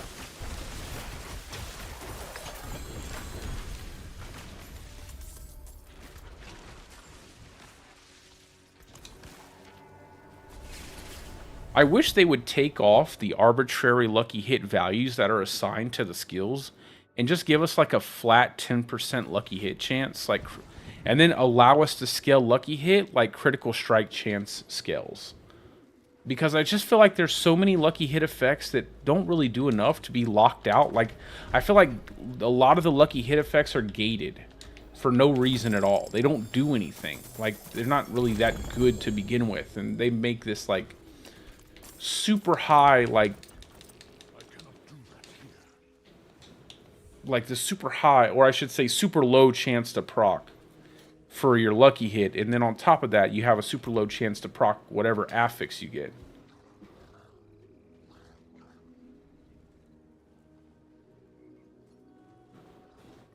I mean, listen, brother, who cares? You know what I'm saying? Like, it hit over a mil, like, everything dies so fast in the game anyway. Like, it doesn't even matter if you don't hit over a mil, bro. Everything dies so fast. In fact, you're probably having a better time because you're actually able to engage with a lot of the different mechanics in the game because you're not smashing everything in one hit. I have a different opinion on things. Like, I think the game, like, player power is far overtuned right now. But I also think the content needs to be more rewarding for the player in general. Like, content needs to be more rewarding. Player power is out of control. Like, we should not be doing this much damage. However, before they take our damage away, they need to make the content we're doing far more valuable. And they need to add more cosmetics, more player titles, more things to earn through achieving certain goals with your character. So, like, instead of farming Duriel 1,000 times so you get all of the Uber uniques, you know, instead of just doing it like that, make it where Duriel has a much higher chance to drop an Uber unique. Make the fight harder, more engaging for the player, more rewarding for the player. Add more cosmetics to Duriel, so when you kill Duriel, you have that chance to get some cool-looking and I mean cool-looking cosmetic. I mean, like some of the cosmetics they have in the cash shop, cool-looking cosmetic. Like, they really need to do a lot more of that. I don't think players care if they have to use a little bit of skill to beat a boss. I just think they want to feel like they're rewarded for it. You know, I feel like, you know, there's a difference between casual and just simple, right? Like, it's fine for Diablo 4 to be a casual experience. It's fine for players to be able to easily pick up and play Diablo 4. But it doesn't mean that it needs to be devoid of any skill whatsoever. Like, some of the most popular games I would consider easy to pick up and play, right? A lot of the Battle Royale games, a lot of first-person shooters, things like that, super easy to pick up and play. But they have such a high skill ceiling. You know, they have such a high skill ceiling. And I think that's what we need. We need to increase the skill ceiling, but make the rewarding experience that a lot of players need to make the game fun. And then a lot of customization, a lot, and I mean a ton of uniques. Not uniques, but cosmetics. Things that players can show, like, hey, I did this specific thing that's really difficult to do, and I did it solo or whatever, in a party. But yeah, doing under a mil damage, well, like how much under a mil? It doesn't even matter. You're killing things anyway. Like it's like anything's bad if it's not a barbarian. Like what does barbarian do? Like over 1 billion damage? Like come on now. I always put it like this. Like if I'm hitting 1 million damage or I'm hitting 500k damage, right? And you're hitting 1 million damage, but the enemy has 100,000 health, what does it matter? Like, what does it really matter at the end of the day? As long as you're having fun, that's what really matters. Games are meant to be played to have fun, not to, like, be hyper competitive all the time. Depends on your personality, of course, but...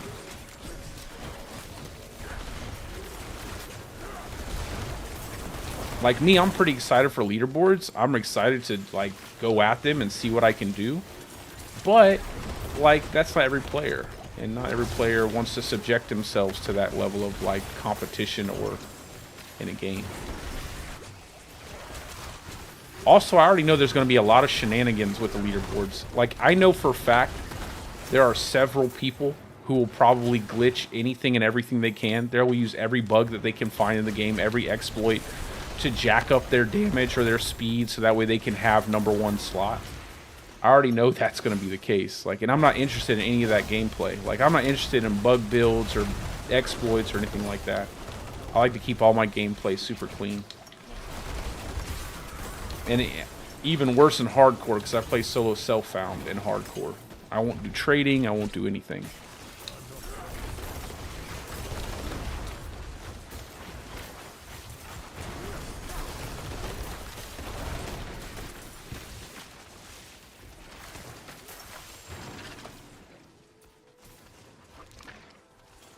Well, if you want to jump your damage up, then rework your build. Like if that's what you want to do, then you'll have to rework your build so that way you'll be able to do more damage. But if that's not something you're super interested in, then I wouldn't worry about it. 300k is plenty of damage. Depends on how many times you hit 300k. You know what I mean? Like how many times you hit 300k, how fast you hit them. Yeah, I mean, it is kind of annoying, I will say that. Like, that's one of the things that turned me off to Abattoir of Zur last season, was the amount of exploits that were being used and the kind of, like, cover of, like, skill. Like, oh, I discovered this, like, Poison Shred, for instance, on the Druid. People were using Poison Shred, and it's like, bro, Poison Shred already did billions of damage because it was double dipping on the Paragon boards. And you could basically invest in barely any damage and just go full survivability. So you're basically playing a build that can't be killed, that does infinite amount of damage, and you're saying, like, I'm a skillful player. It's like, not really. I mean, not necessarily. If we're being honest with ourselves, you're playing Super Mario with, like, infinite lives and infinite star power. Like, where's the skill there? It's more of a... It becomes more of a when than an if, right? Like, you're not really using skill at that point. But, you know, that's just my 2 cents. Everybody has a different play style. I don't like bugs. I don't like overtuned builds. I don't like broken mechanics. I'm a little bit old school.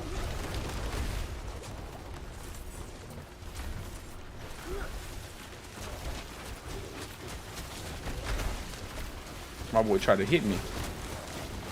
Come on, reset. Come on. This thing's got to reset. I'm not able to hit anything.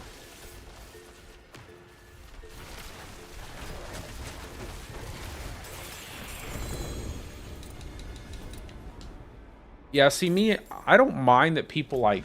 Well, I don't really mind anything. I can't really say that I'm emotionally invested in any specific game. Like, I don't get like that. I love playing games, but I like people more, so... Games are fun, people are funner.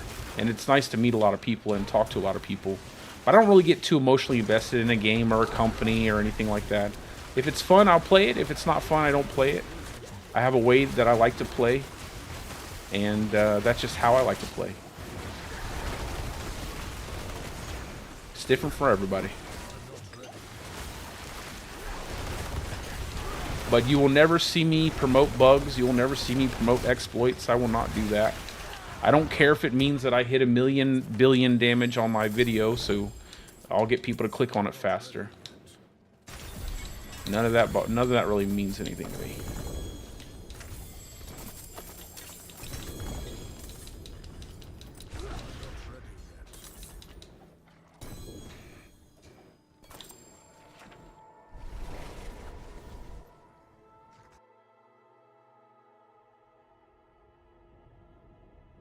It should be coming tomorrow.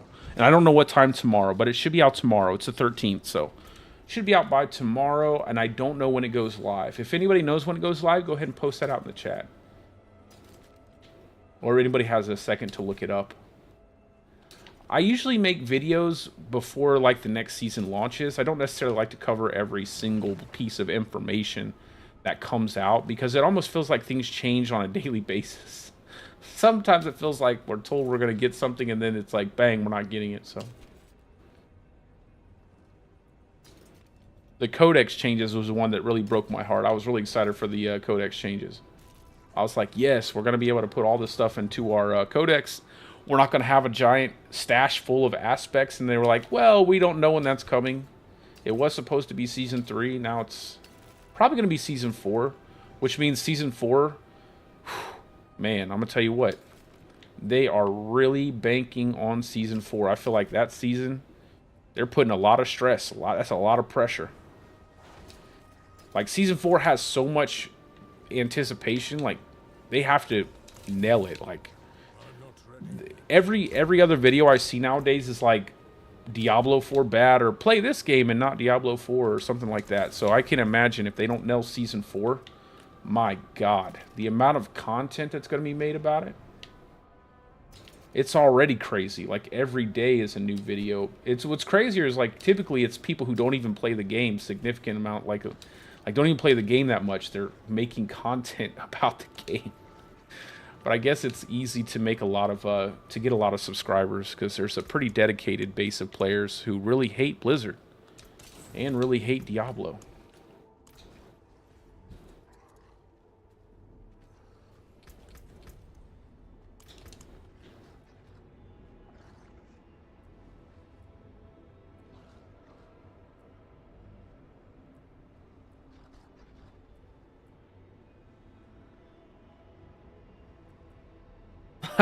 It's okay, Harry. Yeah, it's coming tomorrow. Apparently, there's a 5-for-1 exchange. They're buffing the drop rates for the Uber Uniques outside of Duriel.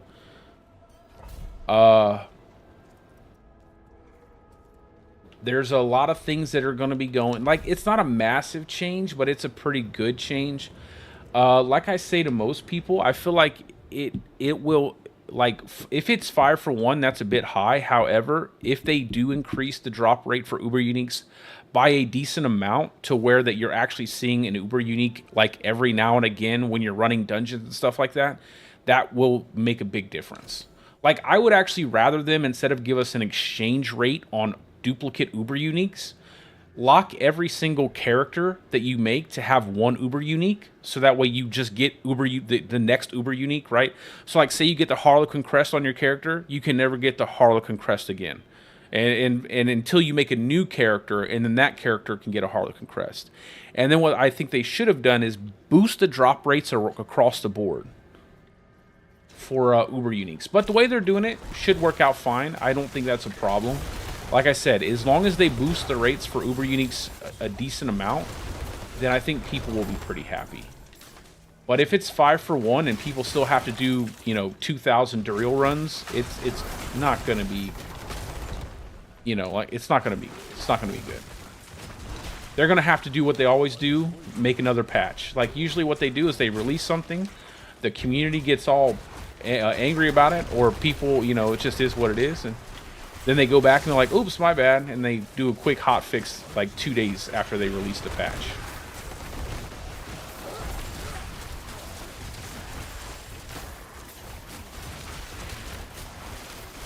Yeah, man, when I don't get those resets, there's my damage. Did I take something off?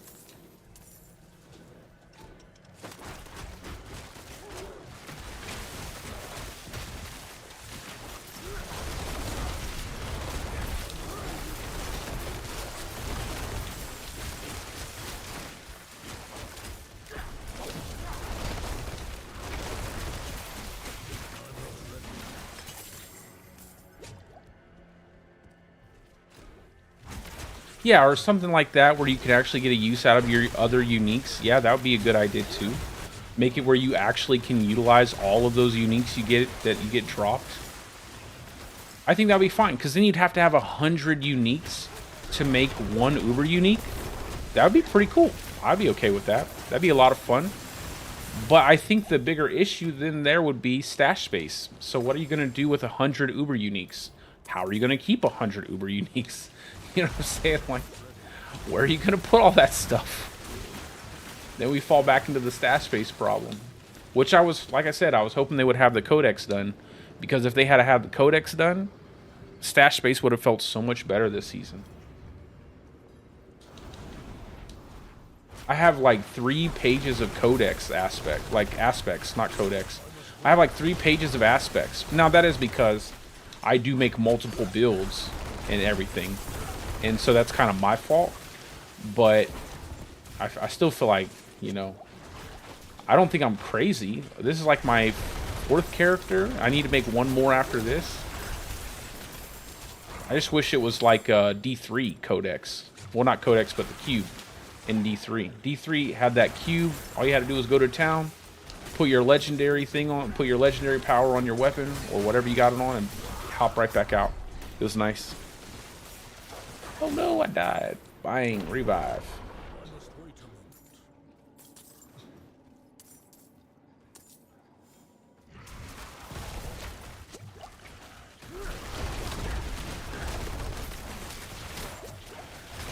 Yes, sir, the cube. What is it? Kunai's cube or something like that? Kunai or Kunai or something like that. I don't remember.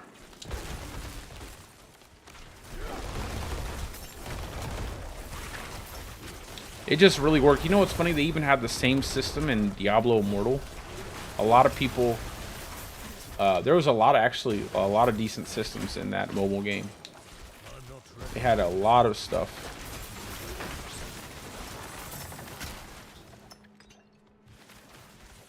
It's just a mobile game. People hate mobile games. Well, they hated Diablo Immortal. I don't think people hate mobile games.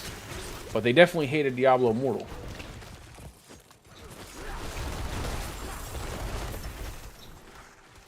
I'm not ready.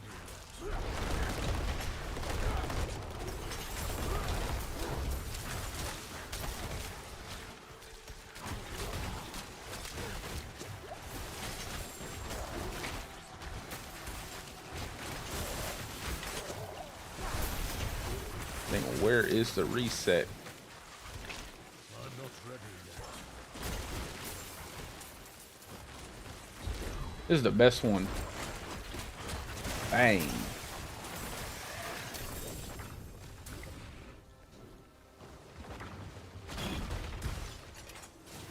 Just gonna go ahead and go this way to hit more enemies.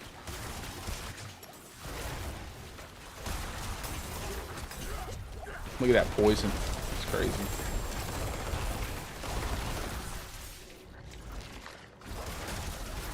That unique will be in my chest.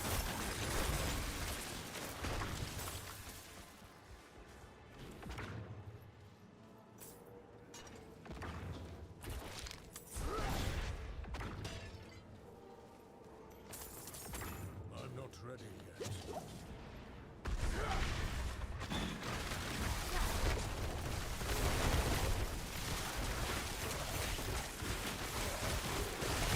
It was bugged. I think they fixed it. I think they fixed it like a small hot fix that they did not too long ago.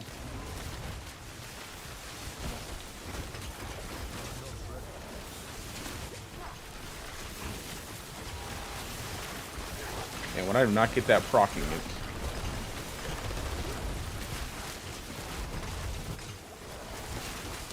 There we go.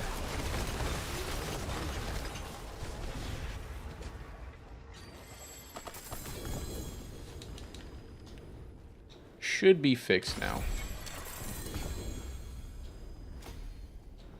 All right, one more level and we'll get that big 20% lucky hit. Give me the stuff. Give me all this. Yes, thank you.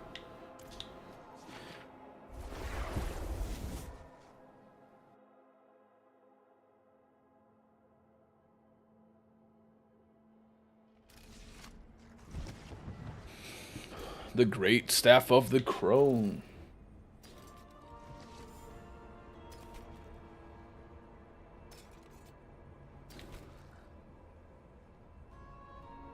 That's what I need. See, I need +2 ranks of Call of the Wild, +2 ranks of companion skills, companion skill damage, and a big, juicy movement speed roll. And that would be the perfect amulet for me. Perfect amulet.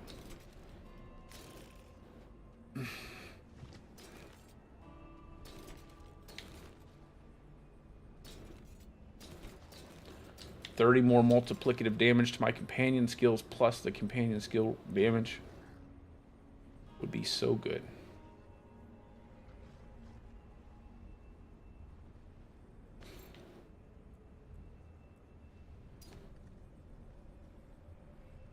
Basic skill attack speed. Yeah, but I don't... What is that? 2? I need plus 3. +3 ranks to wolves and +3 ranks to creeper. I'm trying to see how much I can stack out the poison damage on poison creeper active. It may be a big giant waste of time, but I think it would be pretty cool to hit like a massive amount of poison damage or something, just to kind of keep to the theme of the build.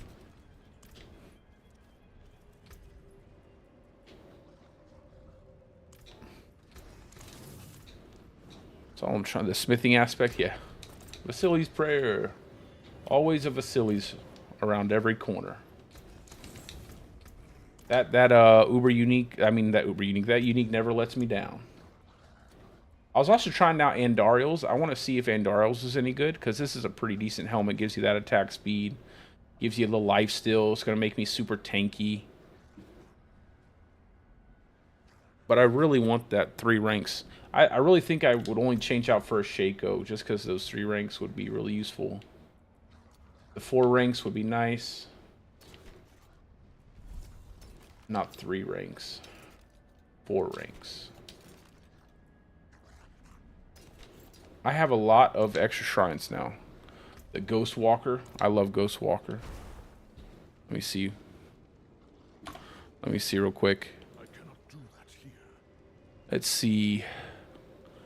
No, it only has the 2 ranks of all companion skills. I need all companion skills, Call of the Wild 2 ranks, and then I need companion skill damage and movement speed. A mixture of 3 of those aspects, a mixture of 3 of those affixes, and I could roll the other one would be nice. Because I would do a lot. I currently have ranks to Envenom and companion with movement speed, but I don't think I want the Envenom. Not that it doesn't give me good damage, I just really want to lean into the companion theme of the build. I really want to give a different choice. I think that's really what I'm looking to do here with this build. Just make something kind of really unique.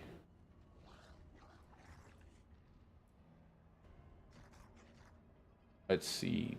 We have barracks. Hey, what's up, Clark? How you doing, brother? How are you, my man? Hey, thanks again the other night for those Duriel runs, bro. I got the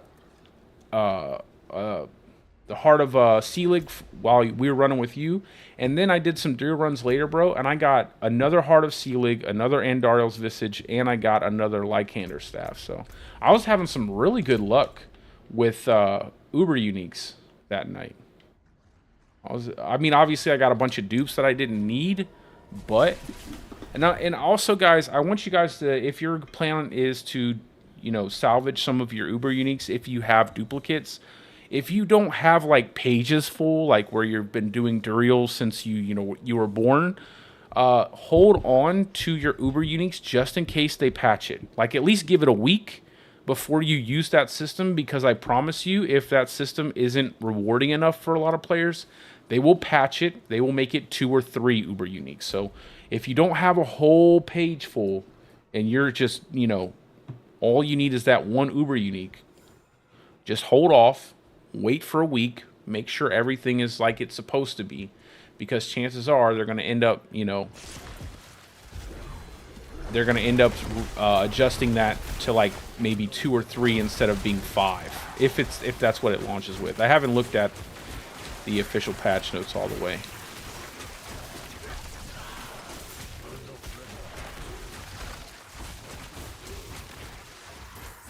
Oh yeah, man, I'm gonna have to run Malphus on 5 different characters, and I still haven't gotten 1 tuning stone.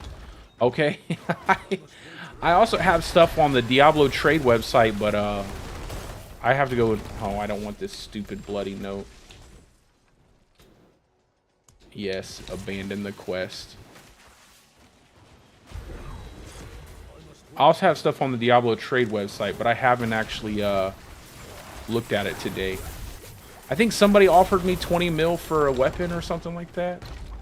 But obviously nothing that's going to change my life overnight. Nothing for a bill. I have a pair of like perfect pants on there. I'm surprised no one's hit me up for.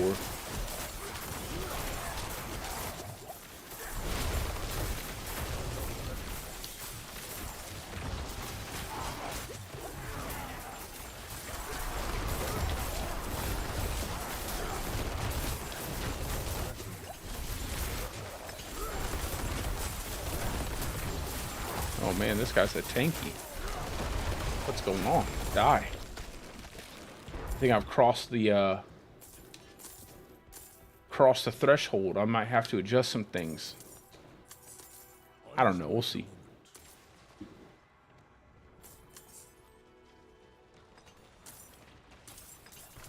Yeah, I'll look at it. Yeah, that'd be fine if you want to replace the Undaunted glyph. Undaunted can be a little bit here and there.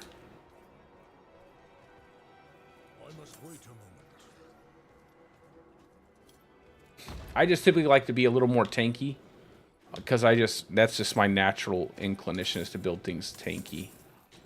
Just because I play hardcore typically. What do you do? Put Guzzler on there? Or did I think I had Guzzler on there already. Or Exploit, or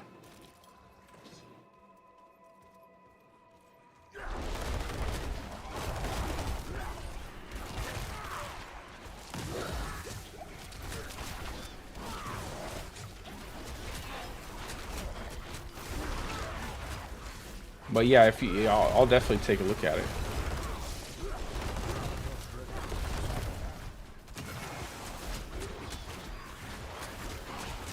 Man, if you don't get the reset, look at that. It's just not resetting at all.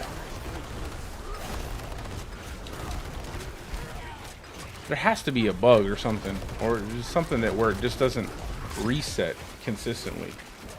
Because there's no way it shouldn't be resetting. The lucky hit with claws like way, way, way high.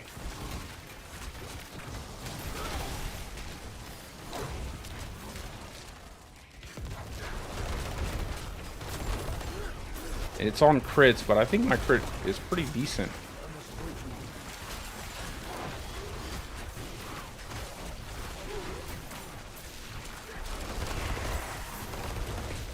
I think that 20% is going to do quite a bit.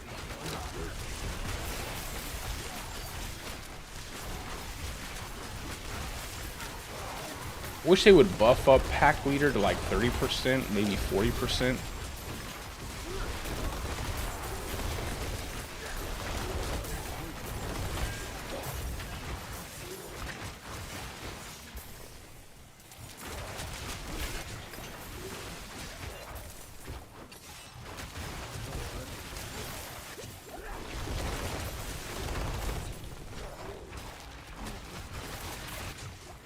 Oh yeah, you went Exploit, yeah.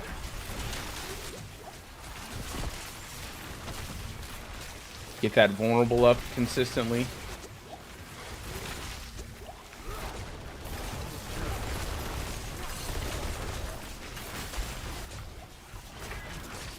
Dang boy, this little joker is really tagging me. There you go.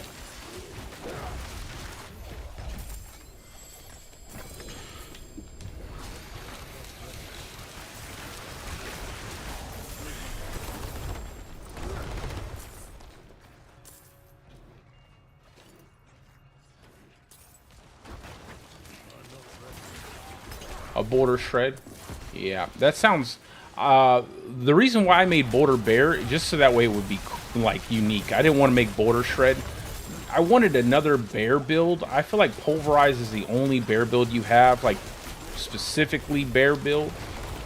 So I wanted to make it just a pure bear werebear build, and that's why I ended up going with the build that I did make.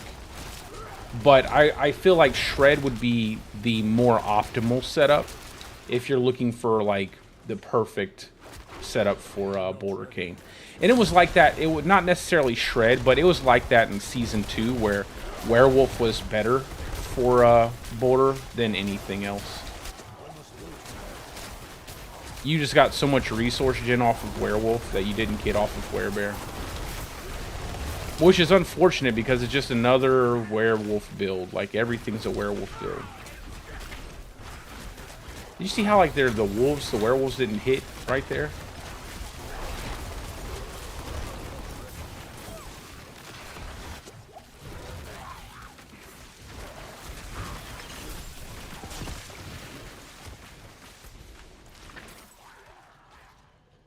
It's in 2 boils, probably one over this way.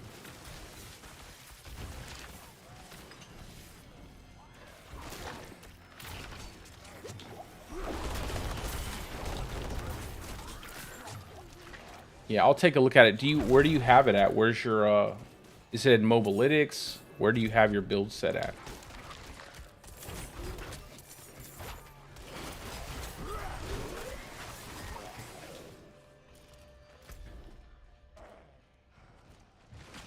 Oh, it's down. We gotta go down.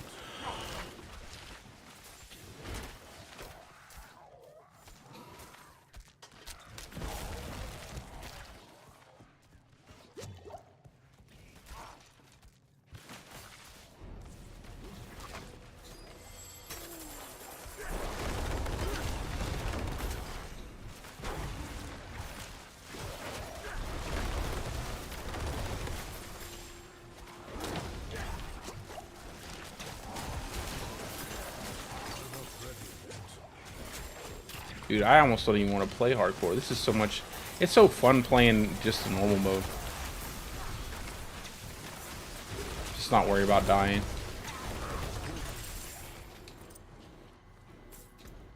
I really want to be on the leaderboards for that. Not going Guzzler, Outmatch. What do I think would be best to level up first? Spirit, Territorial, Undaunted. Probably Territorial. Probably Territorial.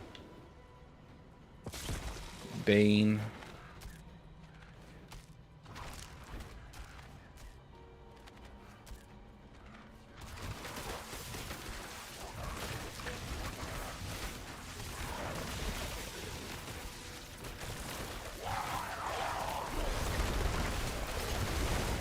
Alright, so that should give me the 20%. Just gotta make sure I have everything socketed correctly.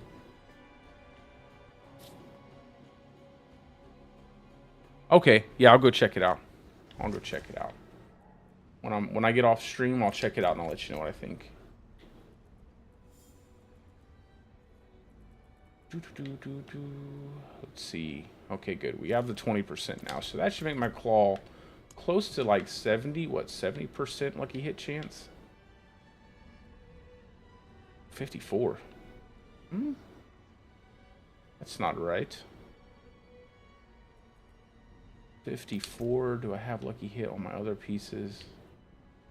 I don't.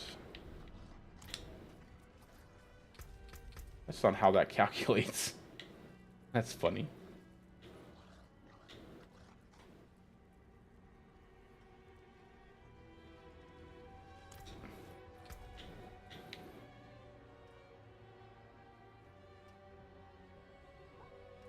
That's some next level math right there. Man, I really need that basic attack speed though. Go ahead and just dump that out, I guess.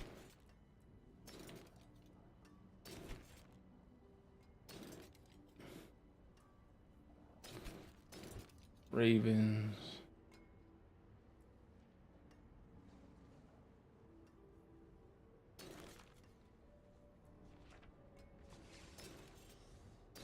get rid of that.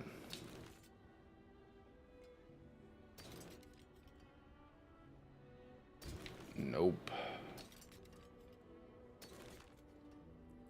Landslide 3, the rest are trash. Attack speed, crit. Of course it had to be 2 ranks to landslide, man. Why couldn't it be 3 ranks to landslide? Oh, that would have been nice. 3 ranks to landslide. That attack speed is almost max. I'll keep them though, because I can go ahead and put lucky hit on there. That's a good pair of gloves no matter what.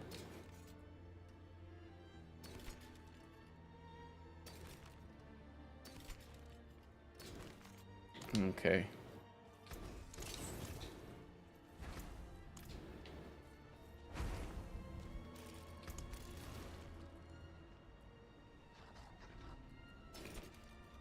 Let's see. Poison.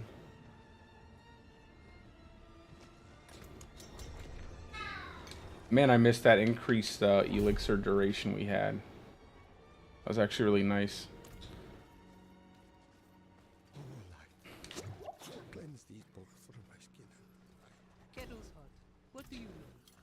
Yeah, I'm still missing.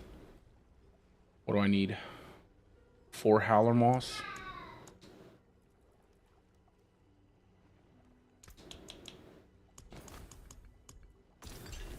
And then Forgotten Souls. And all the other good stuff you need for that.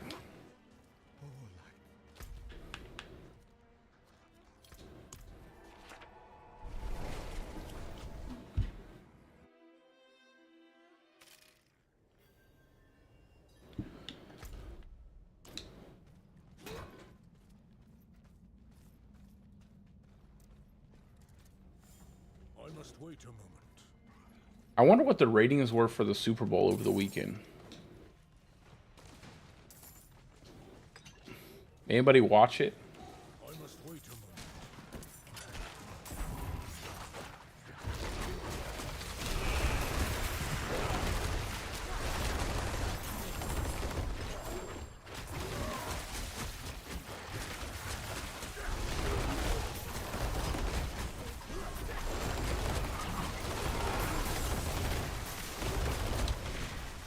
Well, it seems pretty good.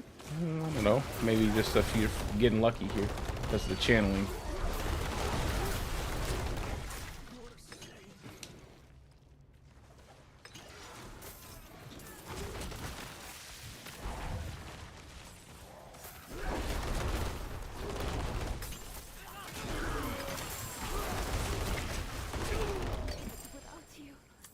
Well, I feel like I'm seeing a difference, but it could be too early to tell.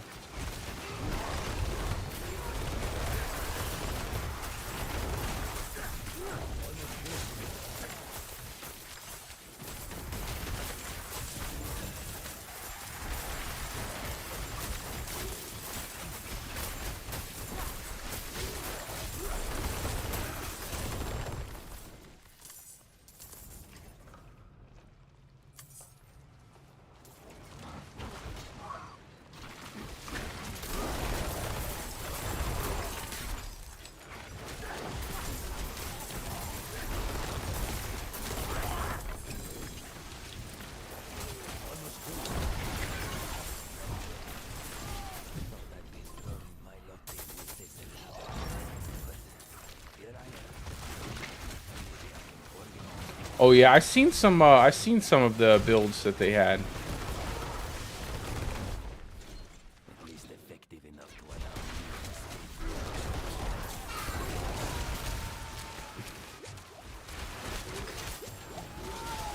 You just have to always take everything you see with like a grain of salt, because there will be a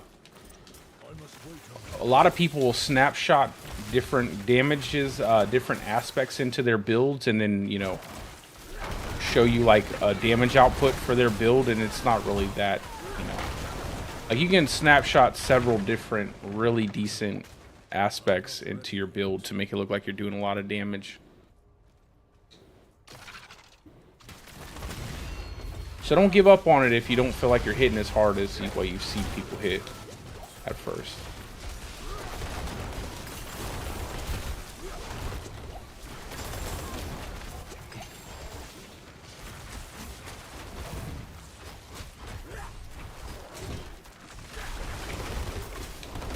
And watch out for wallers. Watch out for wallers and suppressors and wind walls. Because all three of those monster modifiers are quite possibly the biggest pain in the neck for that build. And Shred really won't help to get rid of that. Like, Shred's not going to help with a waller, really.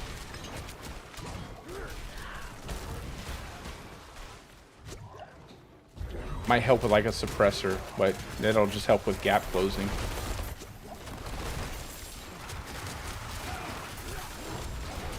Wind walls will still be a pain in the neck.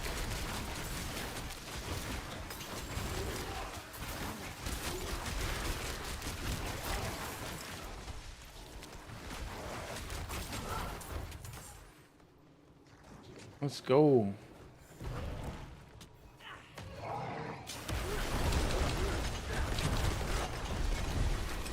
Well, that was fast.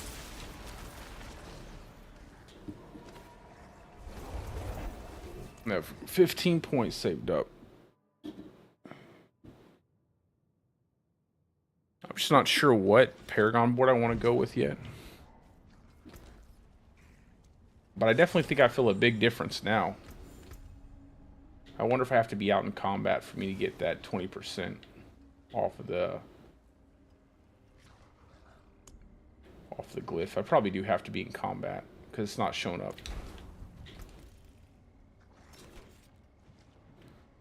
Movement speed, dodge chance. Yeah, I have to get so many Forgotten Souls.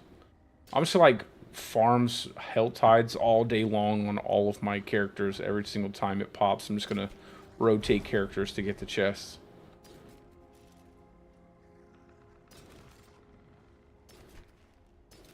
Sounds like a bad day to me. Sounds like I wouldn't like it too much.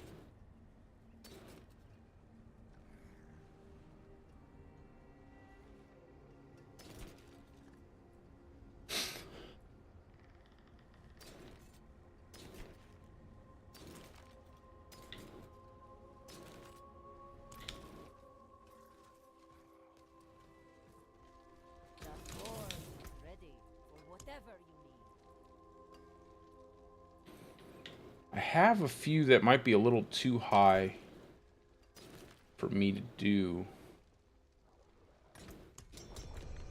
but I'll definitely give them I'll give them a go. I think I'll have the damage maybe, but not the survivability. What are my? Yeah, my resists need to be much better than they currently are. Much better. I might go ahead and pick up Constricting Tendrils just to get my resistance nodes out of there.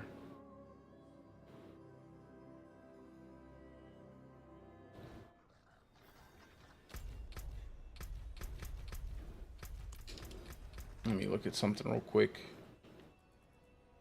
Yeah, I'm grabbing that. My resist here.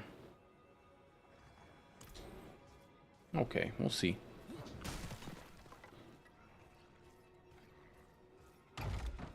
Wait a moment.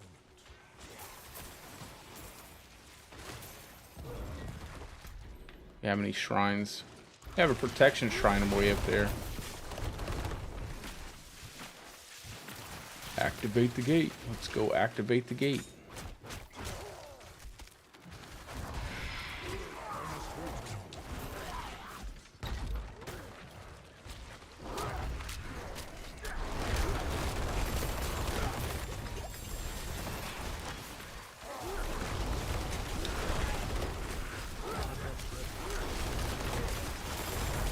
Yeah, it definitely seems like it's a lot better. I would run Crone Staff on here, but I just need the aspect slot. I need the aspect slot. So I can't really afford to run Crone Staff. Plus I get to attack so much faster this way. Let me see if it shows up now.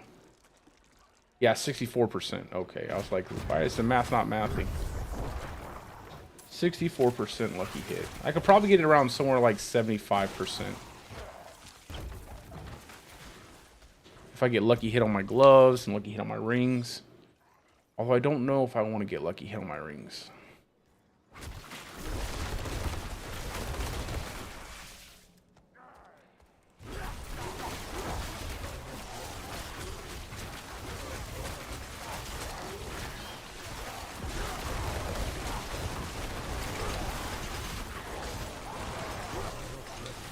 I almost feel like I could run a pair of... Oh, never mind. Because I need the aspect slot. But I wish I could run a pair of ascetic wraps. Just because of how much lucky hit those give. Like, if you could just run a pair of ascetic wraps and have one extra aspect slot, it would be crazy.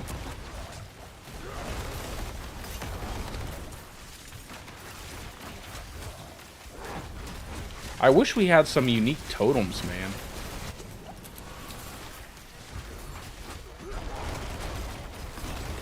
Hopefully next season they'll give us like a cool unique totem.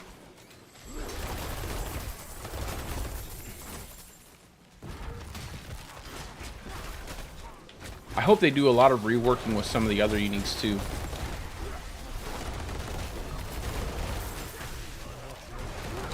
What's this shrine? Lethal shrine.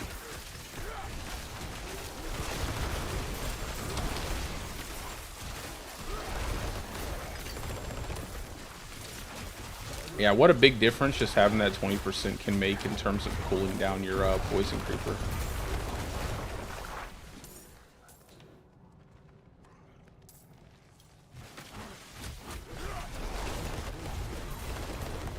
Just constantly getting pack leader to proc.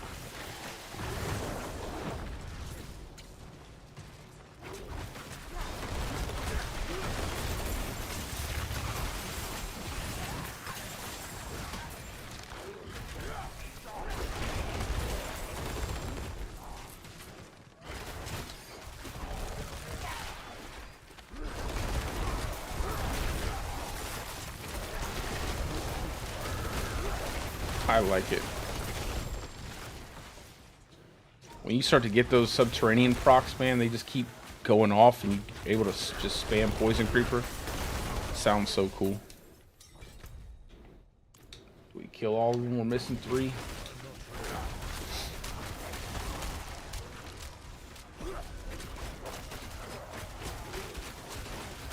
Come on. There we go.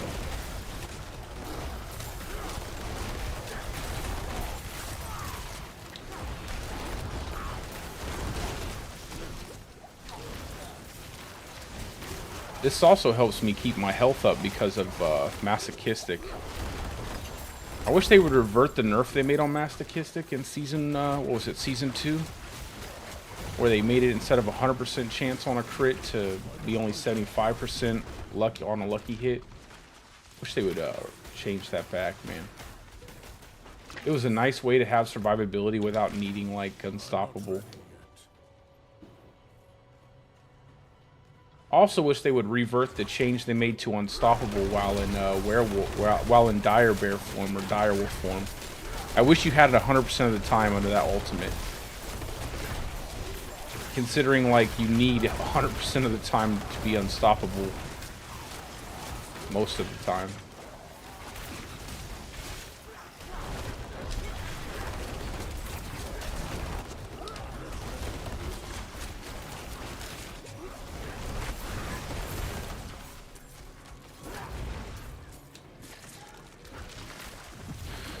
Let's get outmatched, and then we get that multiplicative bonus from outmatch.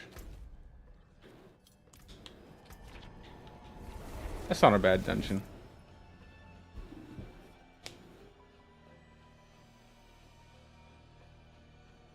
Hey, what's up, my big man?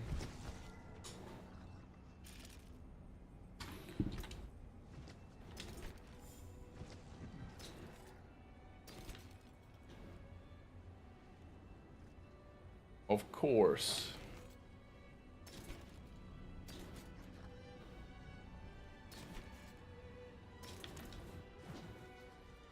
I'm not ready yet. Need something for that to resolve it. Let's see.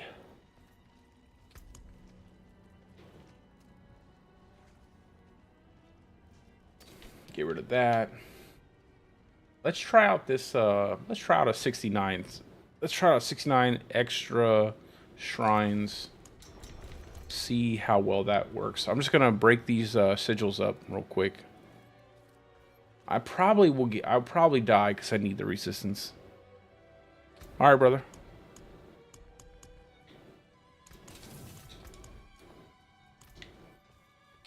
Sounds good. I'll be on still. I'm gonna go for a few hours here tonight. I'm trying to finish this build up. Make it worthy. Make it good. How fast can I move? I'm moving pretty decent. Alright, let's go. If anything,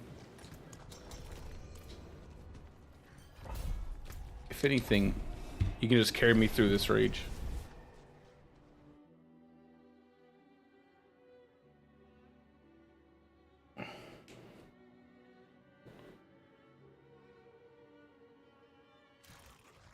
Let's go. Let's see, do we have one? Lethal Shrine. I'm not a big fan of lethal shrines. I don't really ever feel too much from those. Yeah, I know the damage will be there most likely. Get the resets.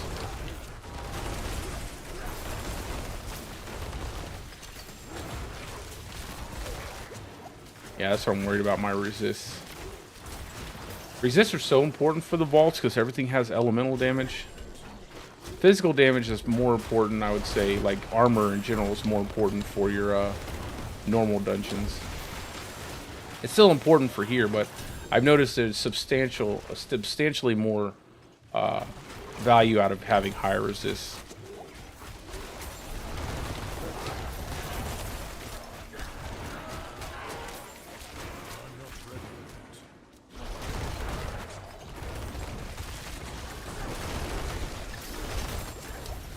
Get that, yes. When it starts resetting like that, it's so nice.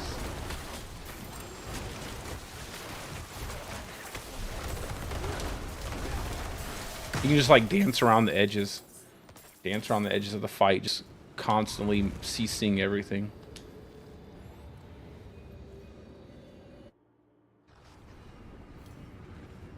Yeah, I think this is going to be a fun build to play.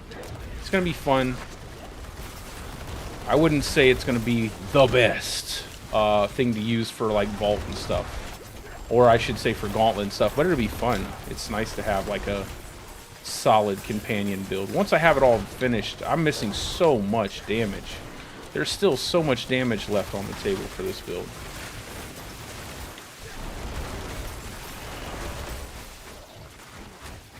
I really want to see how much I can get into my werewolves. Like, just how much can I crank up their passive skill damage? I want to see if I can get my werewolves to beat Uber Lilith. That'd be pretty funny. Just 3 werewolves clear Uber Lilith.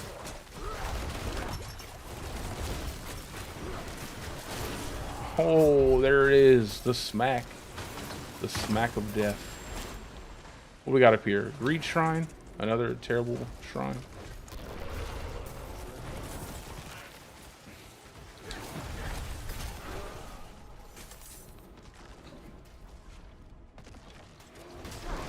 Does anybody think I can kill Uber Lilith with just my werewolves? I'm gonna have to do a lot of running, that's for sure.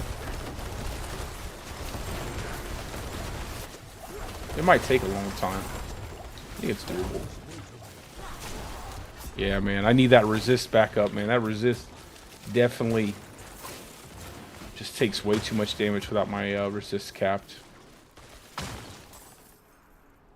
I'm happy with the damage, though. I'm happy with my overall damage. But I need more resistance.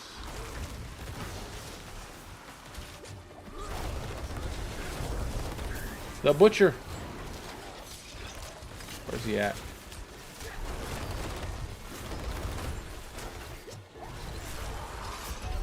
What? What killed me? I'm coming.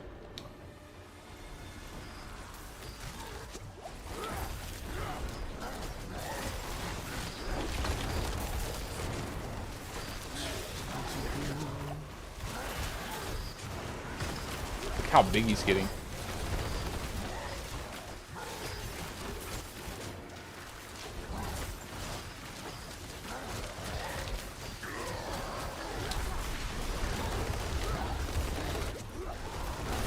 Oh my god.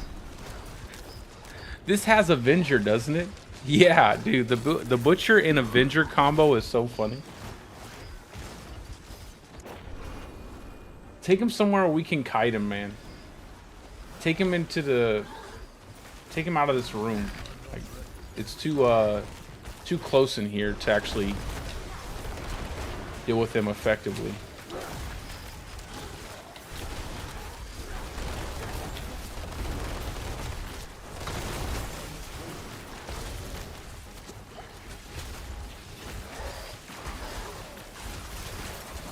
Whoop.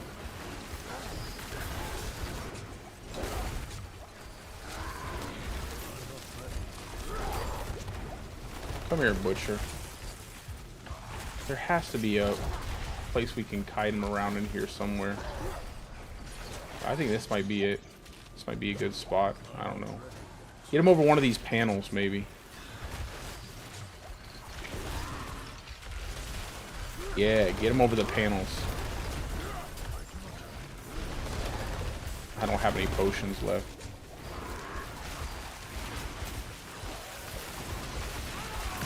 Get him around the chest. No, what? No. I had him around the chest. I think something, I got shot by a scorpion. That was gonna work. I had him going around the chest actually pretty good. That's okay.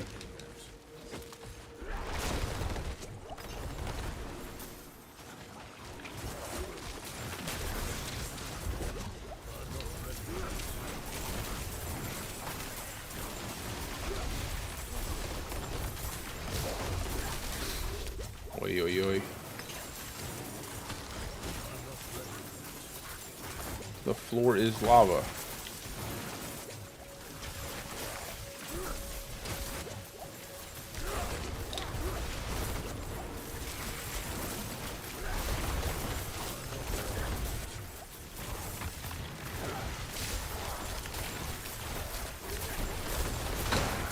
There we go.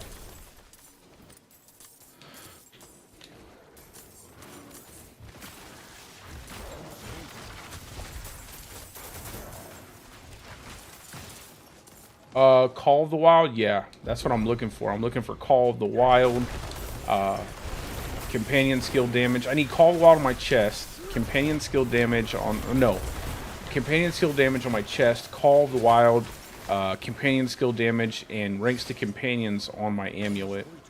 With movement speed, of course. With movement speed, of course.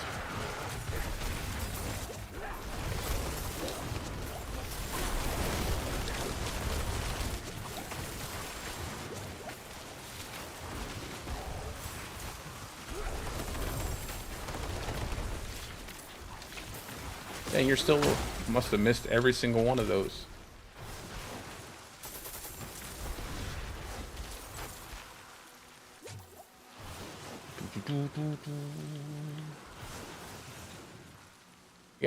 You got the key, Rage. You got the key.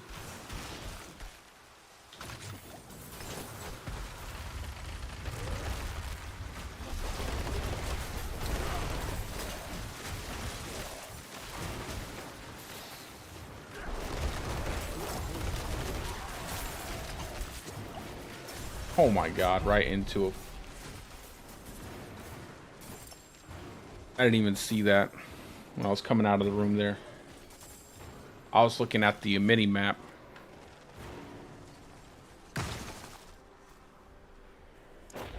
There we go.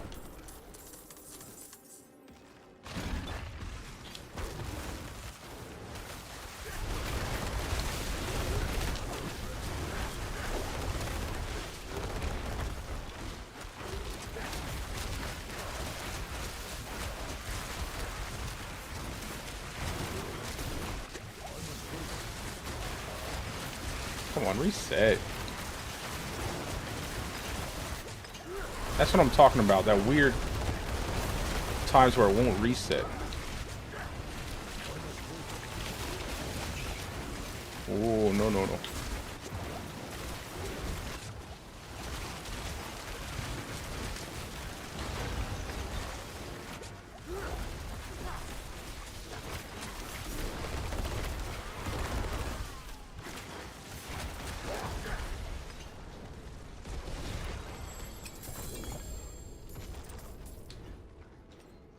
That wasn't so bad. That wasn't so bad at all.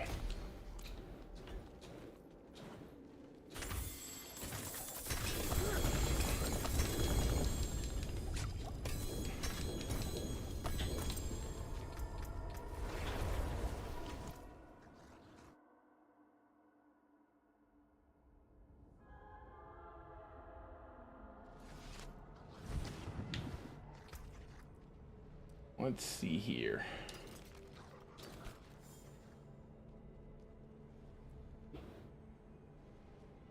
Core skill.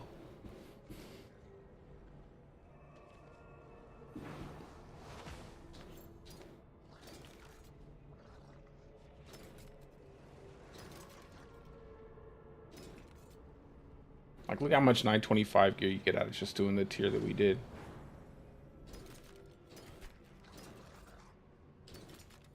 What's up, brother? How you doing, Will? Just leveling up this here build. I need to make some adjustments to my resistances, and I might need to pull one of the boards closer. I'm not sure which one yet, though.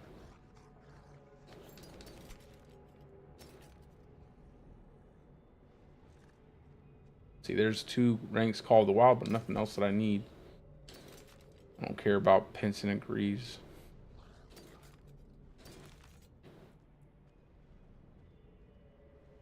Landslide, the rest is no good.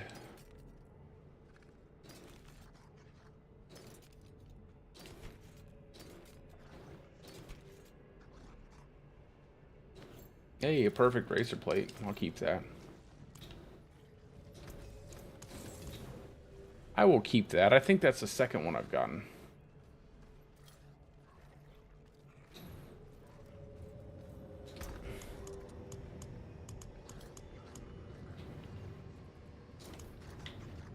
I think so. I think I have one other one. Maybe not.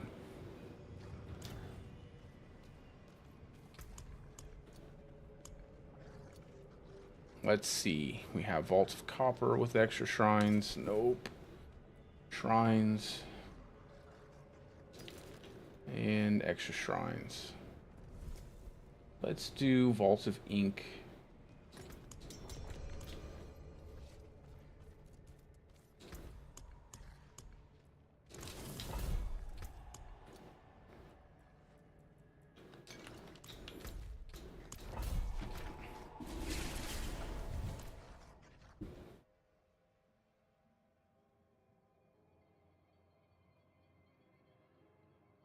Yeah, I know, brother. That's why, like, Pulverize even like has always been pretty consistent, especially when they changed Overpower.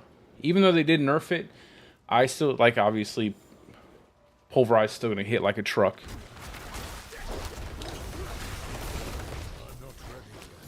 I already have a potion on. Oh, that didn't happen. You guys didn't see that happen. That did not. This is probably the worst dungeon to do when you don't have your resist capped. But once we get past this first part, it should be fine. There my wolves come from the middle of nowhere. Ooh, those, come on, reset, reset, reset. My poor wolves are dead.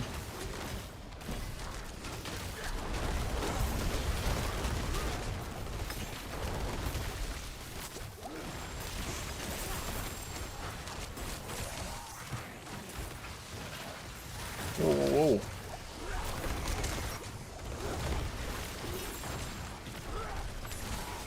Get him, werewolves.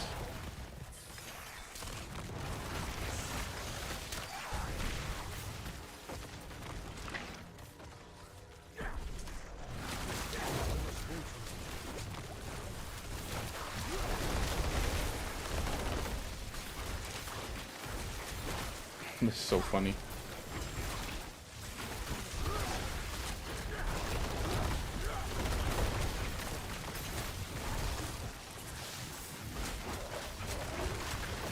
Reset. Reset. What happened on my good resets from the last run? I feel like I was getting them pretty consistently.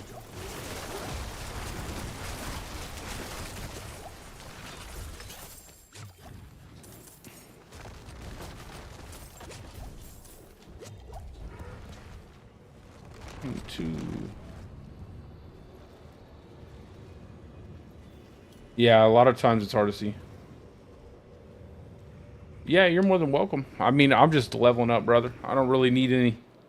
If this isn't something you need to do, you don't have to jump into the party. Just doing some casual leveling here with this build. I gotta tweak it a little bit. I got a bunch of points I can spend. Oh, let me grab this conduit.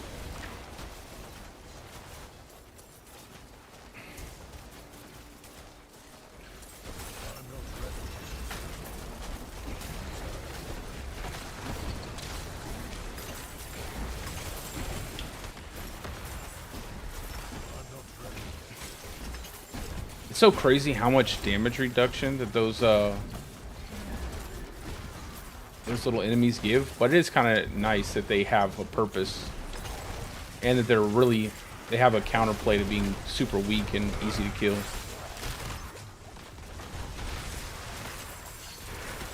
I'm not ready yet.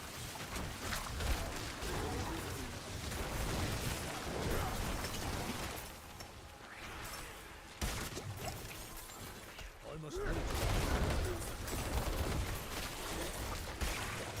Can't leave those scorpions spawn.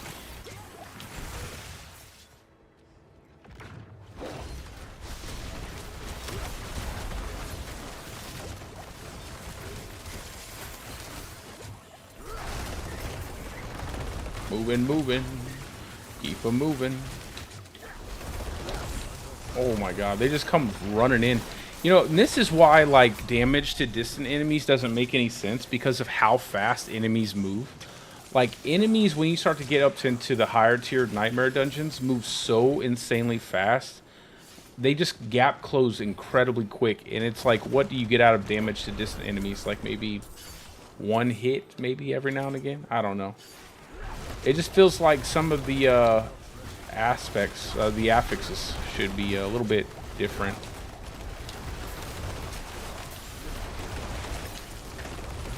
I just noticed, like, even on when you're doing lightning storm, especially because of suppressor domes, you're always like right next to the enemies. Not always, but there's a good portion that you're always, well, there's a good portion of time when you are next to the enemies. I would say more than not.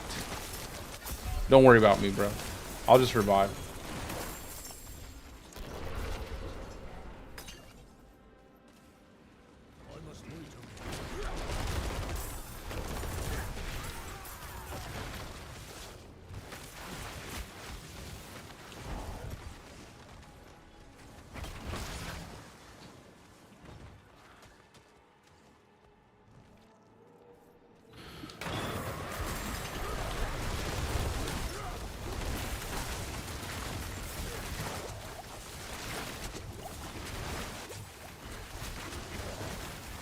Yo, I cannot stand when it doesn't reset. I'm telling you, there has to be like a bug or something where it's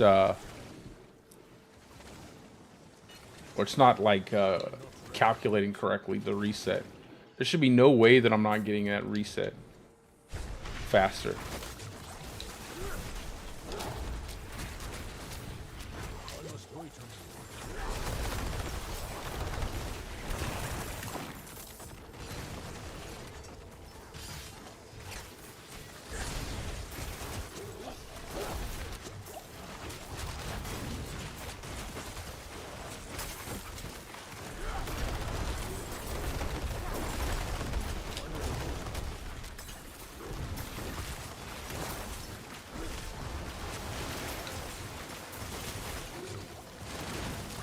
Good lord. Just begging for a lucky hit. Lucky hit on a crit. Or a crit on a lucky hit.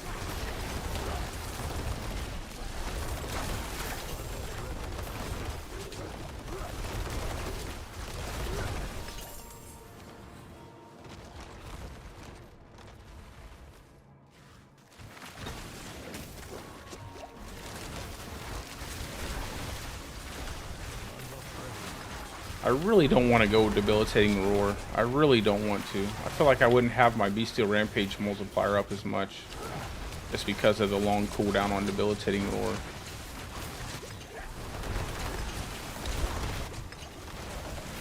And it doesn't even give you unstoppable. Oh, I'm stuck in a wall.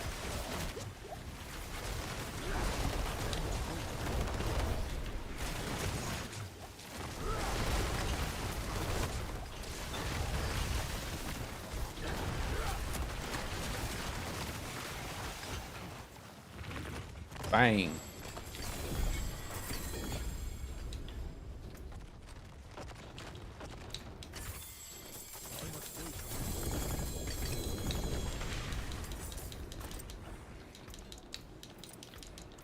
Yeah, I already might replace the Bane just because I don't really see a significant difference in my poison damage.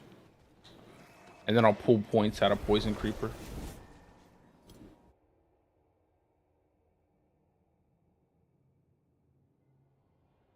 Oh, bro, I'm for you mean human or werewolf lightning storm? I want to always say human, bro. Werewolf gets way too much love. I'm gonna have to say human on that one.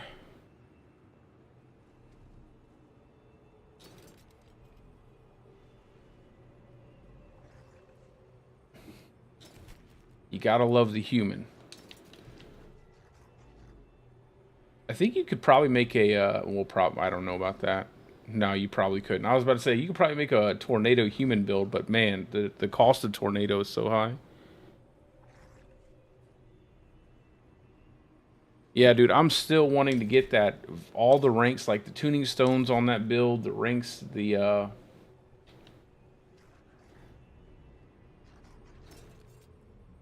Harlequin Crest and the Ring of Starless Skies on that build. I want to make that video so bad, but I just kind of keep getting sidetracked by making different builds this season.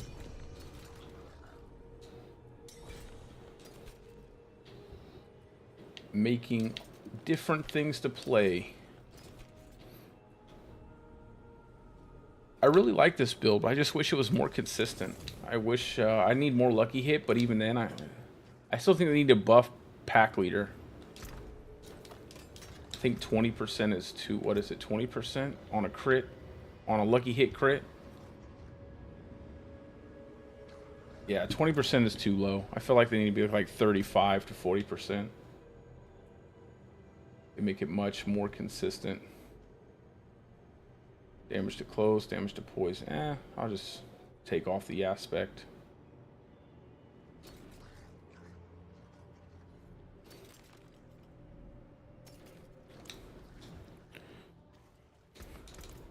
What am I doing?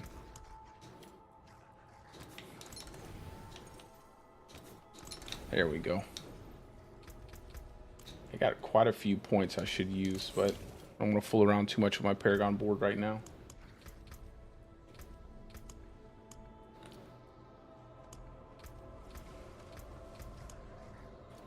Let's see. Extra shrines. Get rid of that. Get rid of that.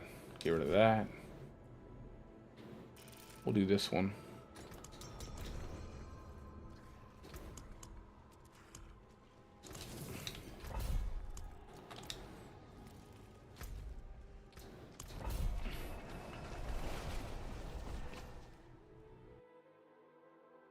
Yeah, I wouldn't, Skull, I wouldn't get too caught up in what everyone is like, this is the best, this is the, you know, whatever you like, man.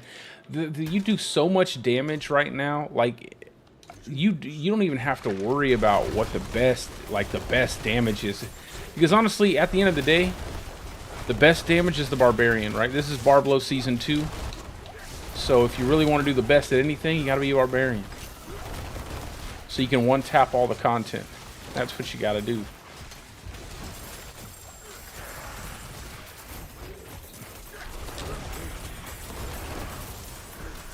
Ah, I'll take it. I got the Banshee.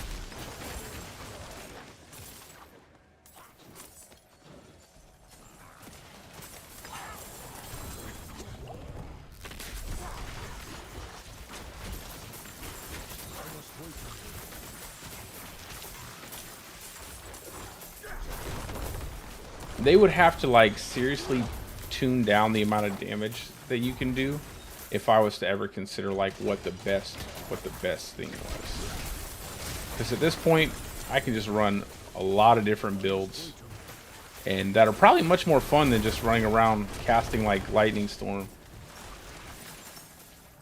I wish you didn't have to stand still to cast Lightning Storm. I wish you could use it on the fly. It'd be cool to like run around channeling Lightning Storm. I'm sure they'll do that one day, but it will be in like on a piece of equipment that really like destroys your build. It'd be cool though. What's up, Harry? Got that dog food. Yeah, lightning is pretty cool, man. I would love to make like a Earth skill build, like just a without any kind of need to run like a unique or something like that.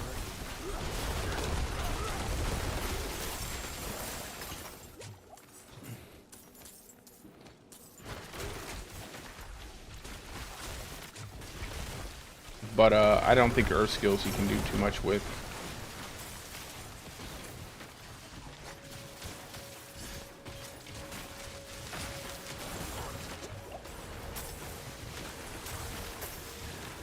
I'm just reading the chat real quick.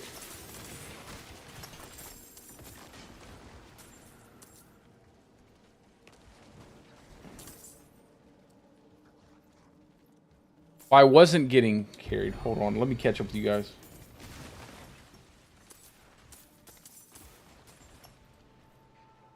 Yeah, I wasn't getting carried, Will, but I think I'm the only person making all these different characters. Let me see. Yeah, I don't know how close damage to distant is, but I know that it would have to be super close because of how fast everything moves.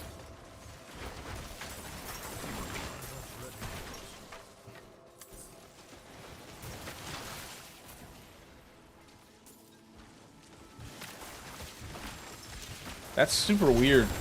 Then why even have it? Like, why even have it if it doesn't work as it's described? That's so confusing.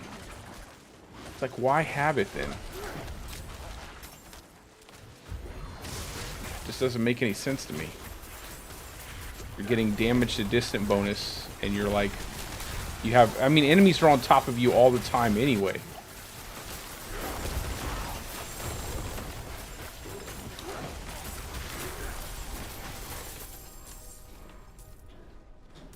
But I mean, they would have to make it like that. If not, they would have to allow us to have a bigger field of view. With a bigger field of view, they could increase the damage to distant enemies' distance, and it would be really good. Like just for a build like Lightning Storm, a bigger field of view would be much better in general. Then you could really hit enemies from far away before they came close to you. But because our cameras are so zoomed in, you basically, I mean, I'm sure they basically have to make damage to distant enemies as close as possible, which just kind of makes no sense. Oh my gosh.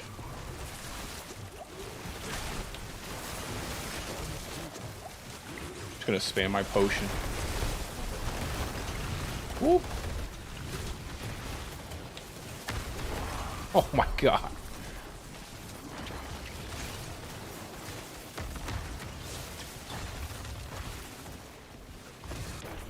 I'm alive.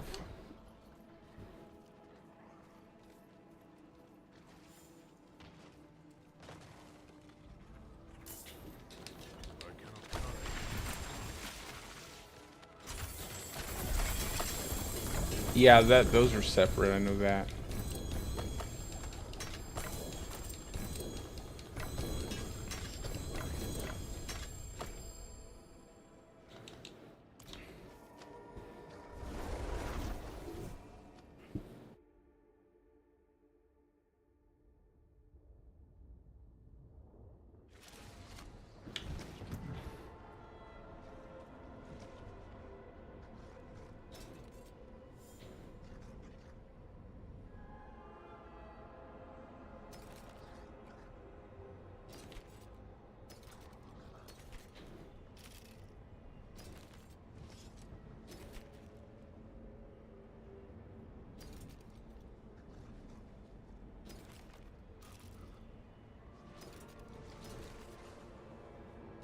Let's see if we got anything I can use right now.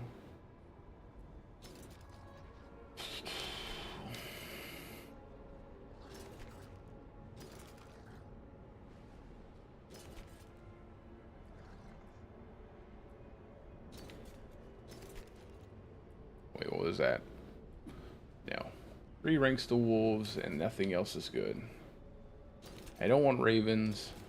I might even not want creeper, to be honest. It all depends on how well this poison will get up there.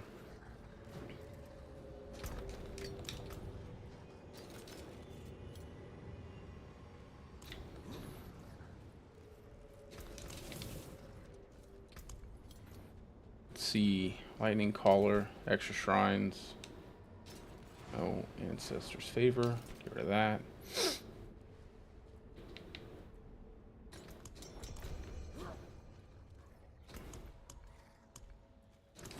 I'll try to pay more attention and actually run around the dungeon this time.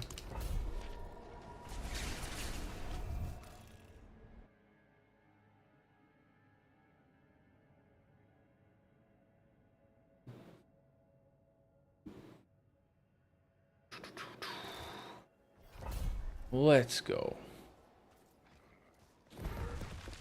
I think I'll definitely pull Constricting Tendrils into oh, get out of there. Attack it. Oh, what did I do that for? I'm a moron. That's the kind of things that's gonna get me if I make little silly choices like that. Just a bit tired, I think.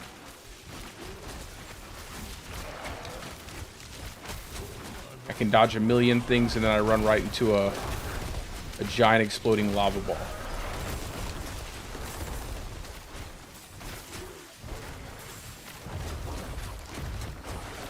Yo, I hate how much this scales. I must wait.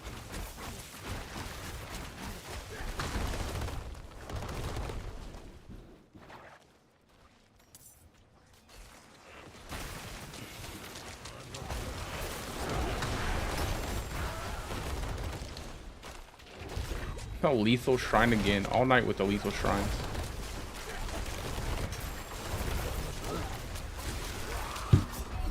Yoy. I might tone it down a little bit just because I don't want to be completely useless here. My resistances are just too bad right now. I must wait a moment. I think I might swap around some Paragon board stuff. You can get the werebear, what is it, like, from several different bosses, I think.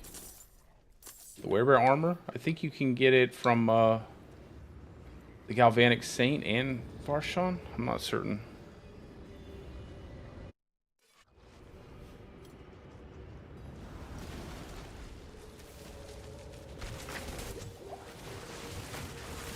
To farm for a bit? Hey, I need to farm Helltides a lot, actually. So I can get Forgotten Souls.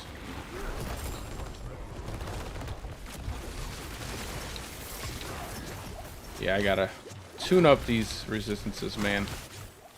This is getting really annoying. Because I think I can run this tier. I just need to change up some things. Because my armor's good for tier 100s. It's just my resistances are really bad right now. And I think I need topaz.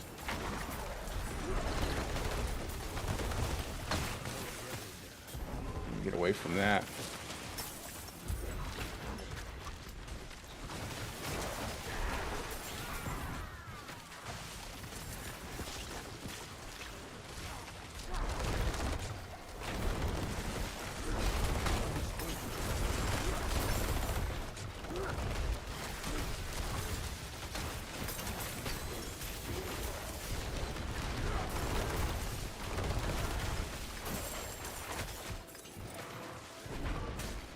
I think this will be a lot like my Border Cane Bear build, where like I'm dying a lot early on, but then I figure something out to work for my survivability. I don't have to really take too much away from the build, and then I'll be good to go. And that might just be debilitating lore. Like, I don't think stacking out health would be the best thing on this build, just because I don't have unstoppable. I probably need like damage reduction while injured in a.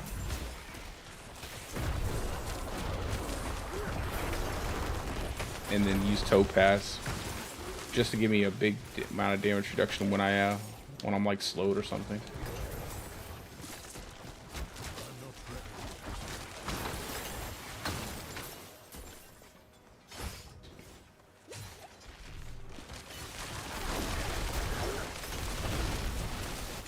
Oh my god, dude. There's red circles everywhere.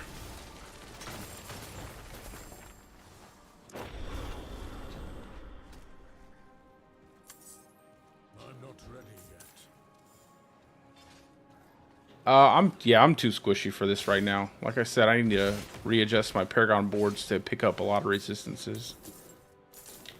I'm too squishy. It's not really the monster level, it's just my setup right now on my Paragon board. Once I adjust some things, it'll be fine.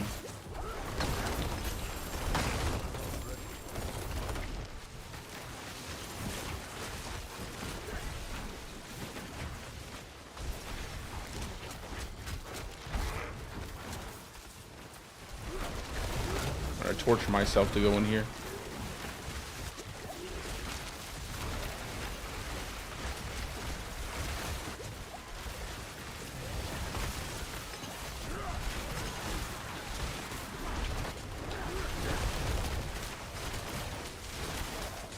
There it is.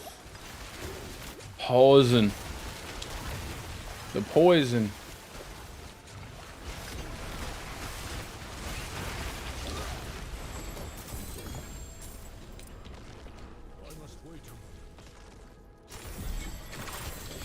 I wish my poison worked as well as their poison did.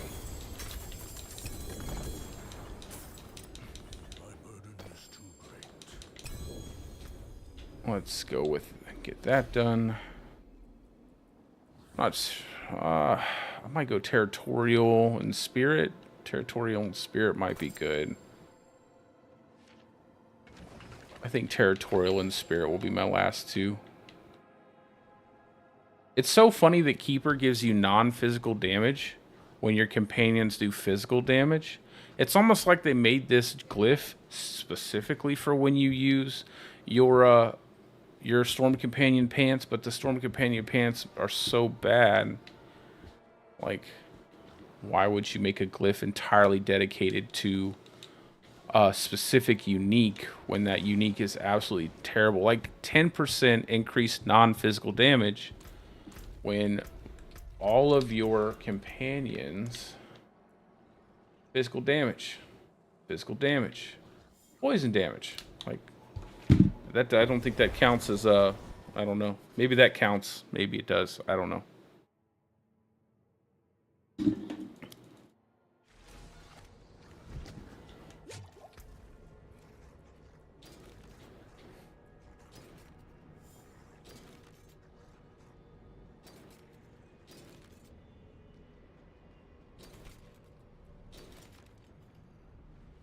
Cyclone.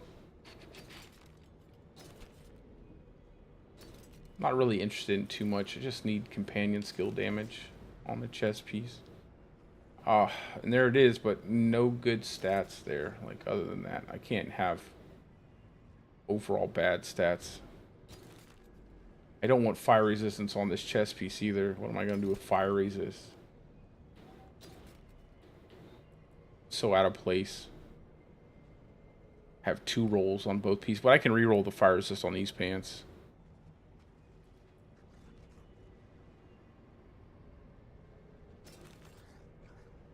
You gotta love the 3% crit rate on 925 gloves. 3% chance to crit.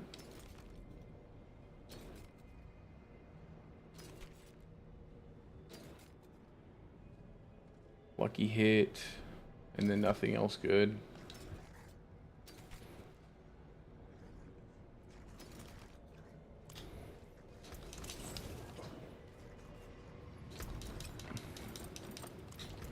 I think I might swap out to debilitating roar. It's just gonna make it harder to keep my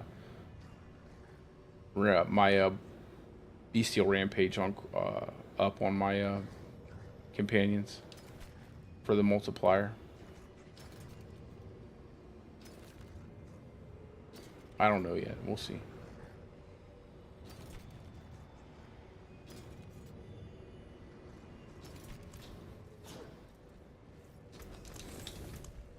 Oh, let me repair everything.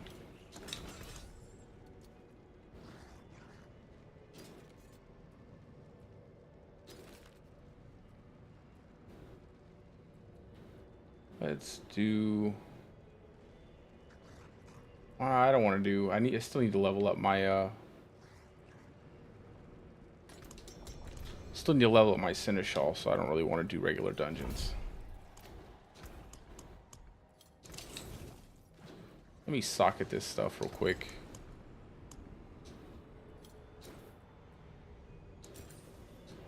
And then put on some, maybe I'll try out Topaz. I'll try out Topaz and I'll try out all rubies. I just think I'd get more out of the Topaz because I don't have Unstoppable all the time. Do I have enough?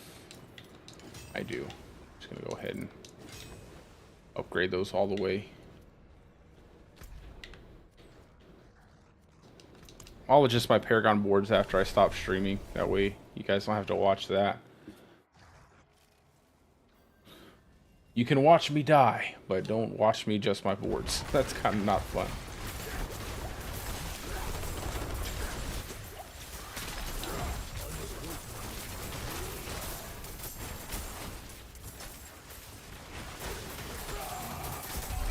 How am I the only one to get lasered down from that far away? That guy selectively shot me with the laser. Look at that. My boy hit me from in another room. He said, I'm killing that guy. That's funny. Hit me from in another room. Nice. Shot the hell out of me.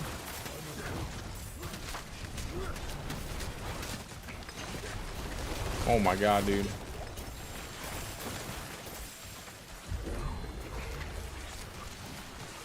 Just gonna run around in circles. Let my blast wave kill them.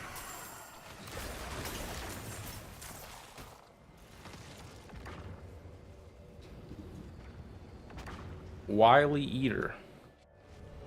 That doesn't sound like sound a little bit crazy there, Rage.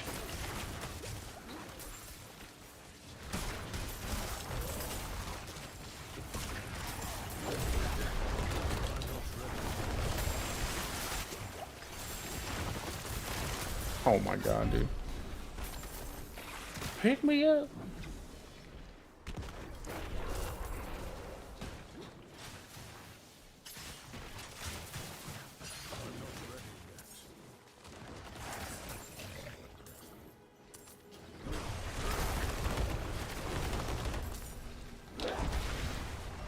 You guys are just running.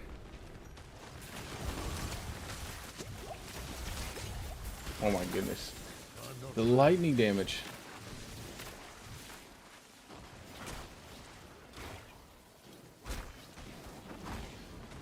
It's an awful lot of enemies. I must wait Oh, the Necro. I think it's Rage, just the Necro. Rage is just running through everything. Look at... Bro, that thing is chasing you.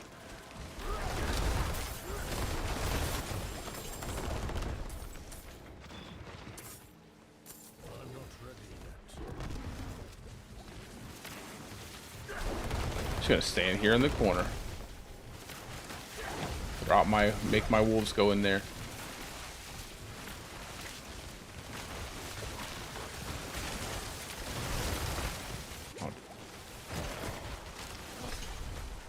Oh my gosh.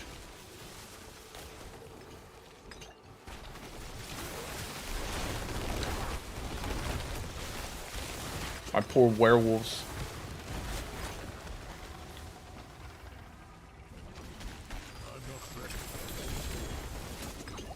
I've got you.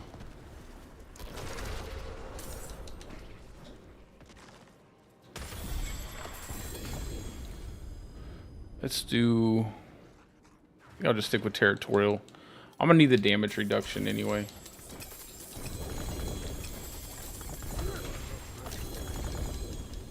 I think I'll take the movement speed, the attack speed off of swooping attacks and put it on Iron Feather. I still need that. I think I do need the life, but I don't think I need it from my gems. I don't know. I could be wrong. What's this?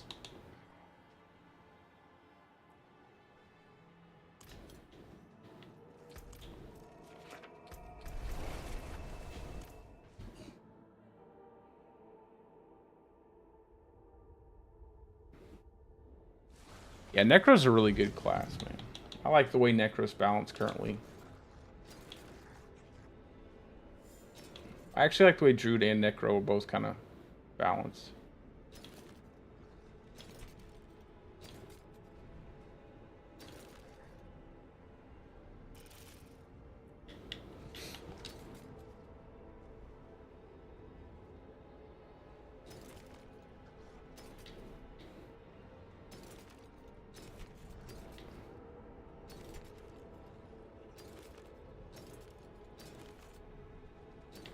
See.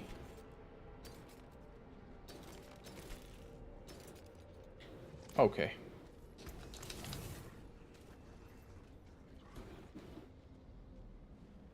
Yeah, I'm missing a lot of stuff too on this.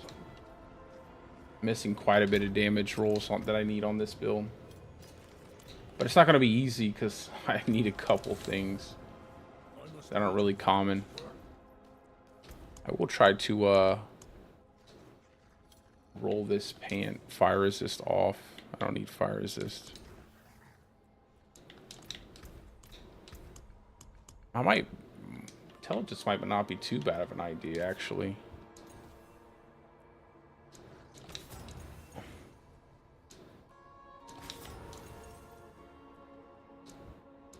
We'll just go with life for right now, and then we'll figure it out. I think life might not be too bad. I'd like to have damage reduction. Maybe get rid of the dodge chance. I don't know. Dodge chance is pretty good. 12% dodge chance. Okay. Let's see. I have a vault of ink. Another vault of copper. Ugh. Death pulse. Lead blister. I have a bunch of... get rid of that. Okay, well, I guess we'll just do another. That's armor breakers. Let's do that one.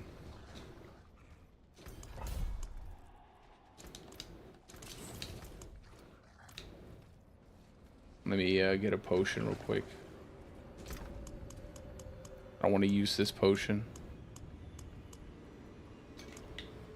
Let me grab these. I think these will be okay.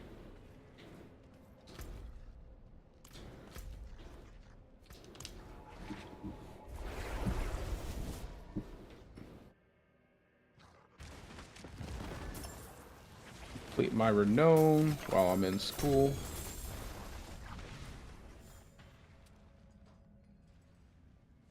Like, you want me to hop on your account and do your renown grind, bro? I can. I don't know.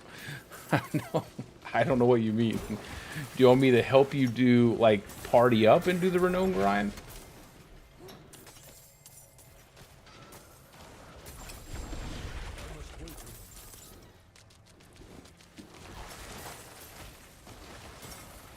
Yeah, I agree, Will. The item system is a bit draining. But they'll have a loot filter eventually, man. I mean, I've never played an action RPG that's been great on the release of the game, you know? There's always things that are missing. And now, obviously, this is a AAA company. I tend to be a little bit more harsher on companies with that many resources. But at the end of the day, like, there's always stuff that's needed when a game's first, you know, like, games like these release. And they'll eventually get that loot filter in, and I mean I don't suspect that they'll probably not wait too much longer. They'll probably have it out probably in the middle of the year at some point in time.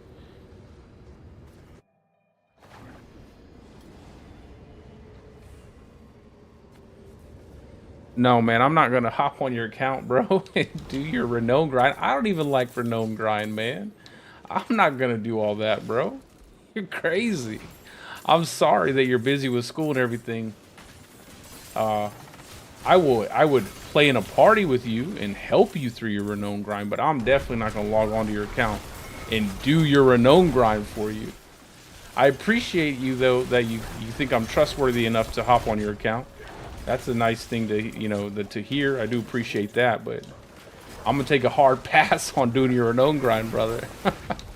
I've already done enough of mine. I did hardcore and softcore to get this character to be able to play this season. I did all the renown grind for softcore in season 2, man. There's no way I want to do that all over again.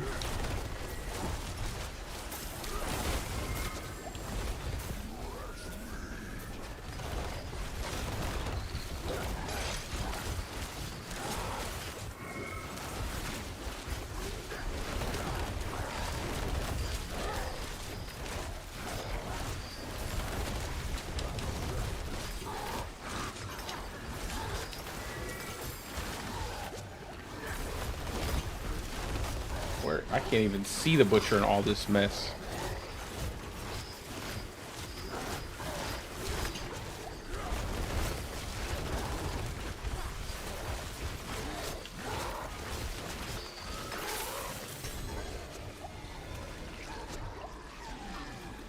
Your bones betray you. They shall soon serve me. Yeah, you have to, my man. I'm sorry. Like, if first, I would probably never do account sharing at all. Like, I would probably never do that at all. But yeah, man, especially renown grind. Like, oy, yoy, brother. That's a lengthy task.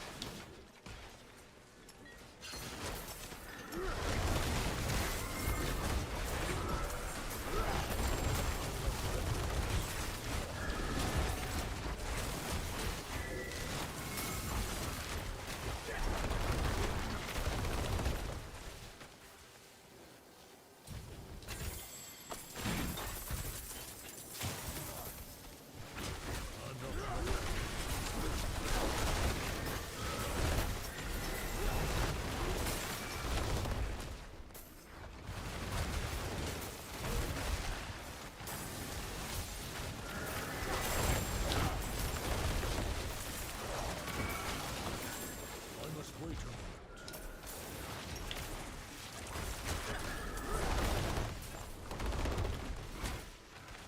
Your necro puddles look like hot diarrhea, bro. I must wait a moment. This looks bad.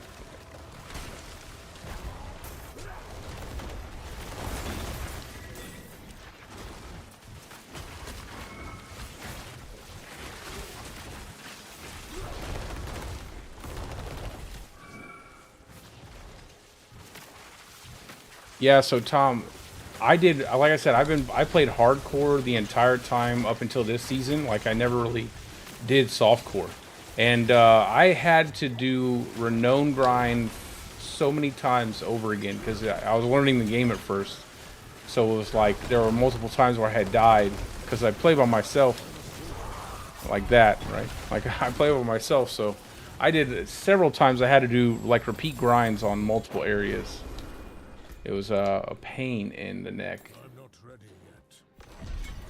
Well, it spawned it all the way back here on me. I'm coming. A man spelled the letter H. Oh, that's a genius right there.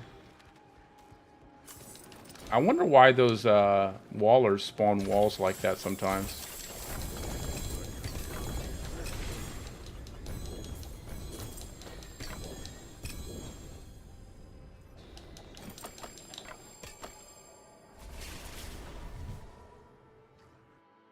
Hey, have a good night. Get some rest.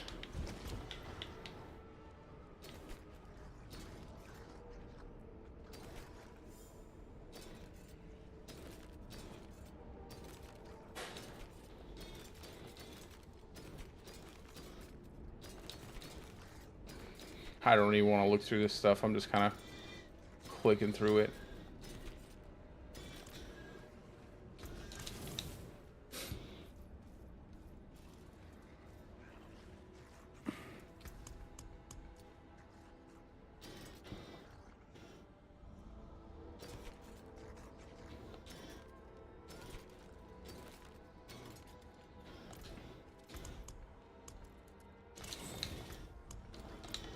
All right. I think I'll do a couple more and then I'll probably get off of here. And I'll try to, like, I keep wanting to stream earlier, man.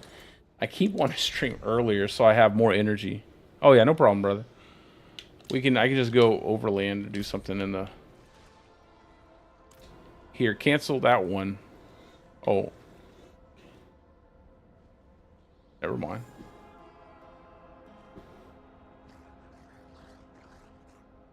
Oh, I don't know, bro. I heard 5. Yeah, that's all I've heard. 5 Ubers equals 1 Uber unique.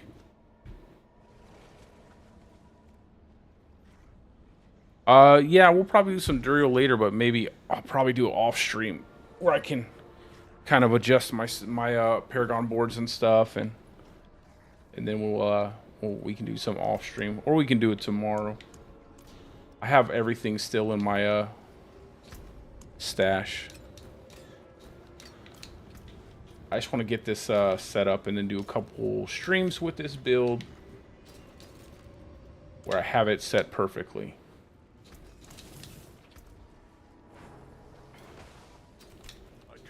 Matter of fact, if you want to run some Duriel right now, we can.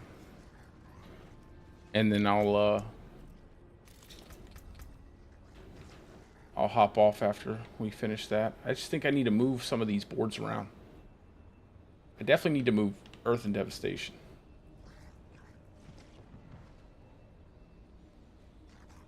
Man. I feel like I'm lacking in the damage versus controlled enemies, but I want to try the poison damage. I'll probably end up taking poison damage off my...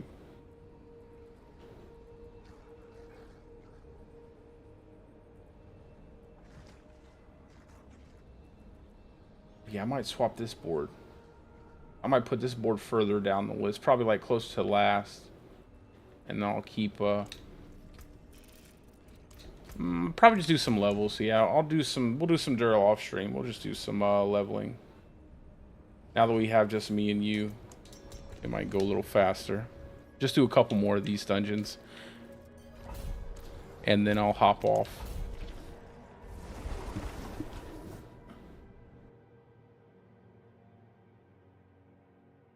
Yeah, that's it, man. That Evernight, bro. When you get those ranks, man, people really don't realize how much ranks to a skill actually give you.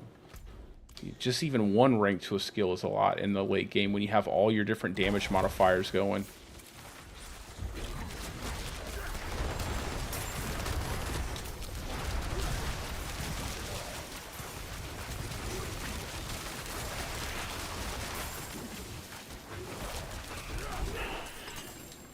I must wait a moment.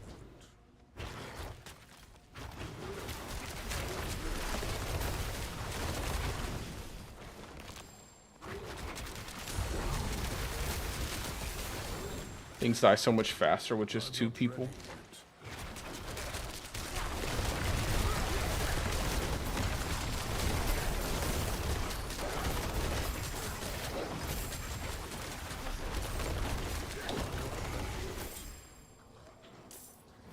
And pick up these gloves.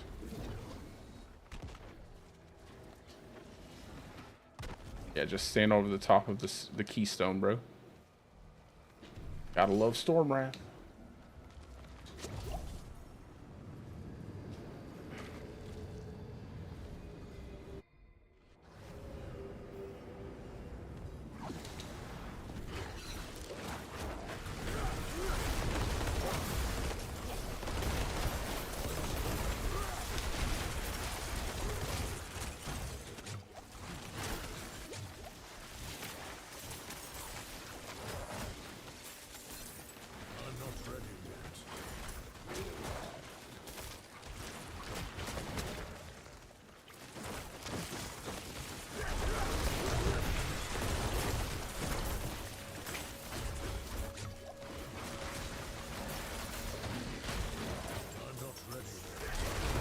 If I think this is where I miss Metamorphosis, just because of the aesthetic of Metamorphosis, like where you would flash between enemy mobs. I love the evade distance on Metamorphosis. That was one of my favorite things about a Metamorphosis.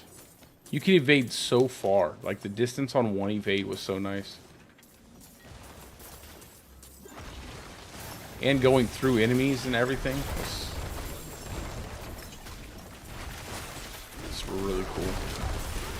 I hope they bring something back from last season into this season that they keep in the game. I like the malignant rings. They're not for every build, but they do have a purpose for some builds, and I think that's really cool. Like, it doesn't have to be for everything. It's not overpowered or anything, but it has a purpose for most builds, or for some builds, I should say. So I really hope that they bring something back, because man, those vampiric powers were a lot of fun.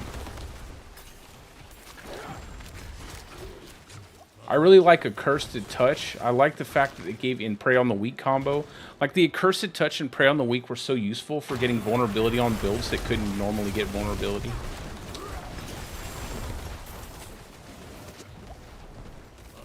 I feel like vulnerability should just be much easier to get now that they've tuned it down since Season 1.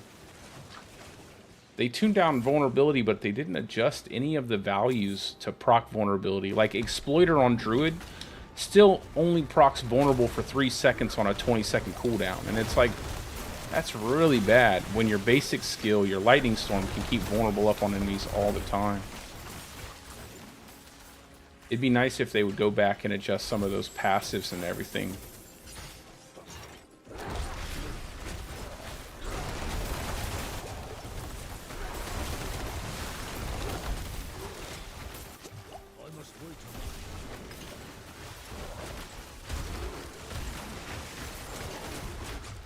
Dang, my boy. Like, these things are annoying.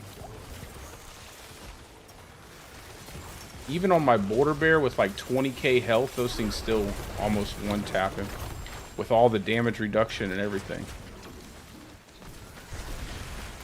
They're a bit overtuned.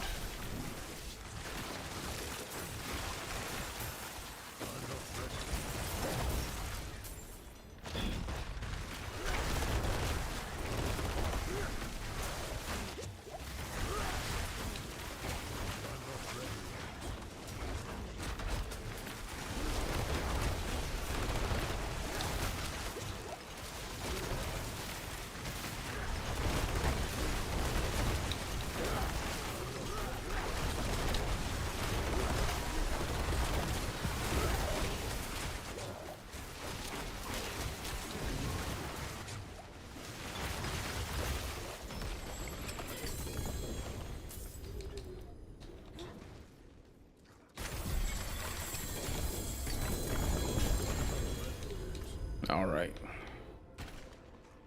Get Territorial to 15. I still also have to level up all the glyphs on all my different builds too. I don't think I have one build outside of Lightning Storm that has maxed out glyphs. All my other builds have like level 15s in most of the slots.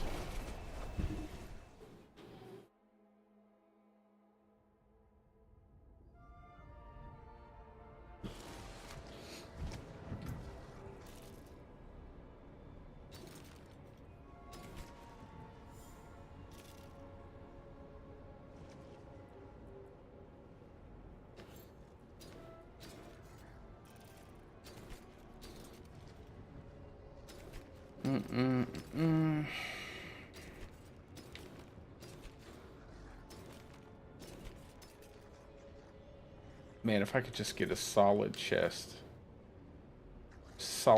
piece, would be really nice. I almost hope it doesn't have, like, I hope I can get a chest piece that rolls with a lot of damage reduction, but doesn't have companion skill damage.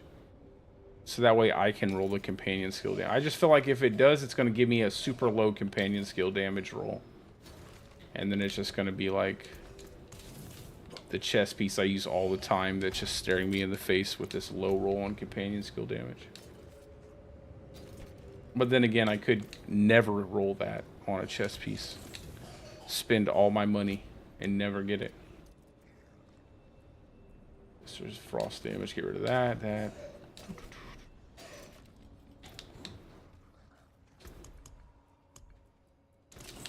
Okay.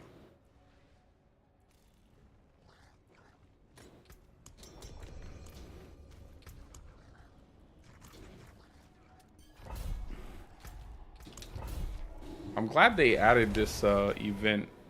Although I do miss the that 35% multiplicative XP event they had in Season 2. It's so funny because I had planned to use that time to level quite a few characters, but I never did. I think I leveled one character to like 80.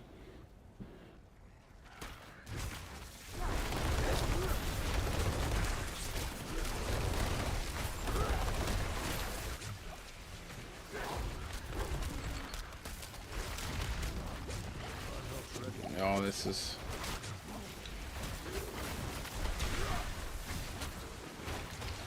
Yeah, see, this is what I'm talking about. I'm not getting any procs on my poison creeper. So weird when that happens. Any procs on my pack leader. I'm out of potions. I used all my potions that fast. I wasn't even paying attention. I think I just need to keep buffing up my lucky hit. I need like a good set of lucky hit gloves.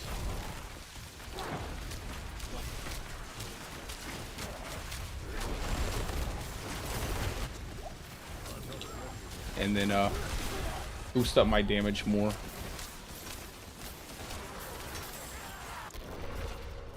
Boost up the damage some more, get some lucky hit on my gloves, and then tank up a little bit on my survivability so I can stand there and get the hits off on the enemies, and I should be good to go. I'm hoping this will be able to run. I'm hoping I'll be able to run a tier 100 with this build. I think I will if I can get everything set up right. It's gonna take some Frankensteining the build out a little bit.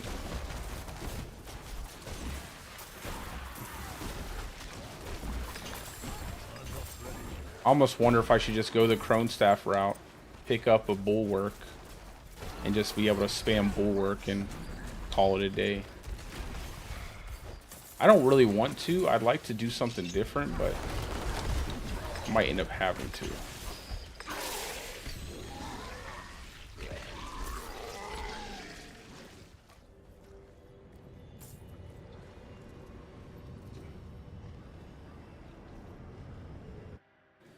I would just lose a lot of attack speed. But at least I would be more... I have more survivability if I have a decent Crone Staff too, so if I want to swap over, I would just have to give up aspects. I'm not certain what I would give up. I really don't want to give up Bestial Rampage. I really want to make this just a straight companion build. I feel like you should have Bestial Rampage.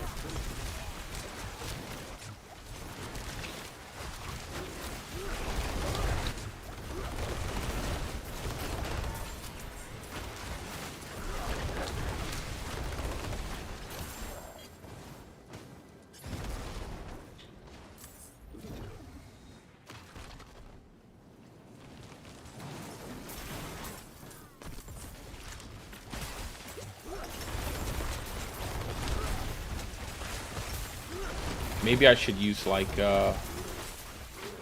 maybe Temerity might be good. I think maybe if I use a pair of Temerity, I don't think I need to have both of my... I completely forgot about Temerity. I think maybe if I use Temerity, and then I can get some extra heals off of off of the crits I get from masochistic. See, this is exactly what I like. When you start getting procs on multiple, just multiple pack leader procs, you can just sit here and spam your,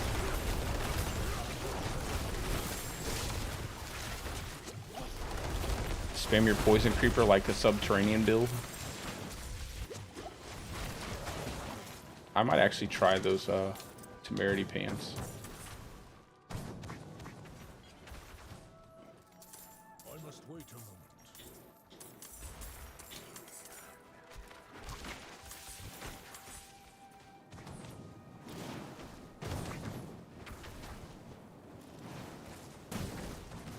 I think temerity pants, and I can get the aspect that heals you when you shapeshift. That might be pretty good, because I shapeshift quite a lot, popping in and out of human and werewolf, and then werebear, obviously. But that I might have to. What do I have on my? I'd have to get rid of one of these defensive aspects. I really don't want to get rid of Cyclone, but I feel like it's not doing enough anyway. I just want to make my wolves tankier. I want to make them actually be able to take some damage, but I just don't feel like Cyclone's doing the job. Maybe I can just grab up Hal. Well, no, then I can't. I don't need the. I don't have the aspect slot for Hal.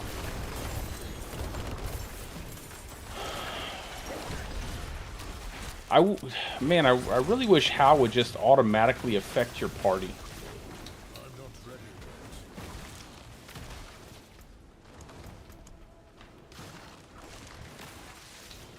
Yeah, it would be nice if Hal automatically affected your party, and instead of the aspect allowing it to affect your party, it just gave you the big crit damage, or crit chance. It would really be nice not to have to invest an entire aspect into making Hal function better than it already does, than it currently does, already does. So I wouldn't really consider Hal that good.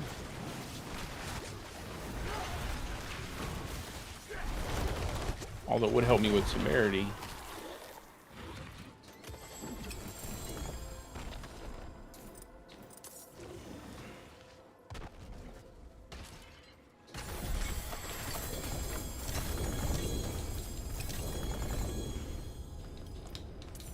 We'll see what I do. I'm not certain. I'm not certain. I'll have to look at everything when I get off stream and kind of like just toy around with it.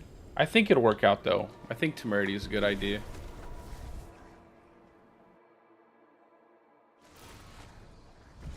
And then getting the hill while shape-shifting. Is that in the codex? I forget if that's in the codex. Can't remember. We get that in the codex. Yeah, Skinwalker. What did I just do?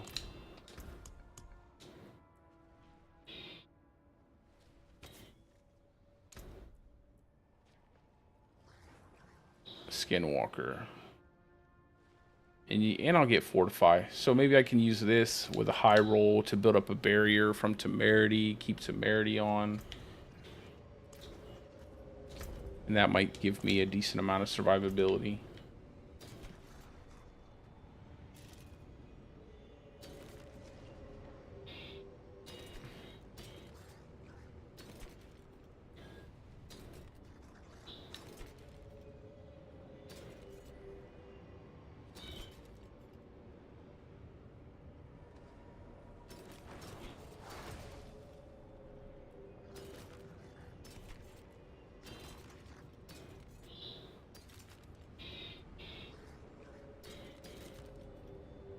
Wolves.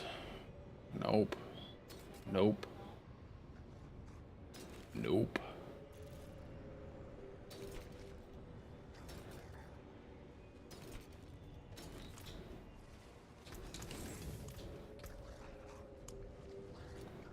All right.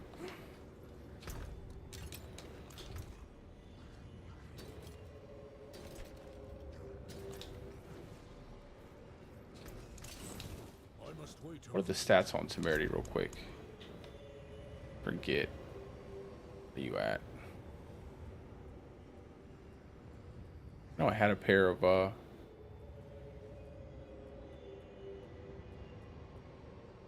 I have a pair of Temerity? Where did they go?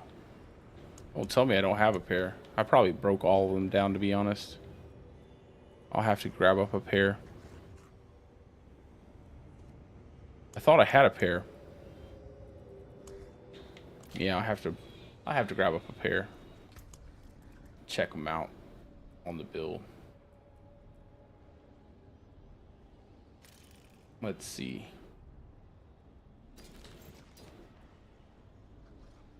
Not that. Not doing any of these.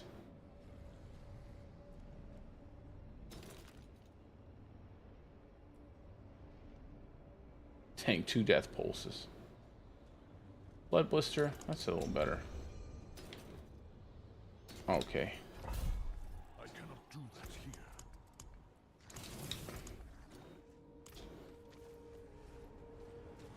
I thought I had a pair of Temerity. I thought I had a decent pair too. I don't remember deleting them. All of these are Tybalt's.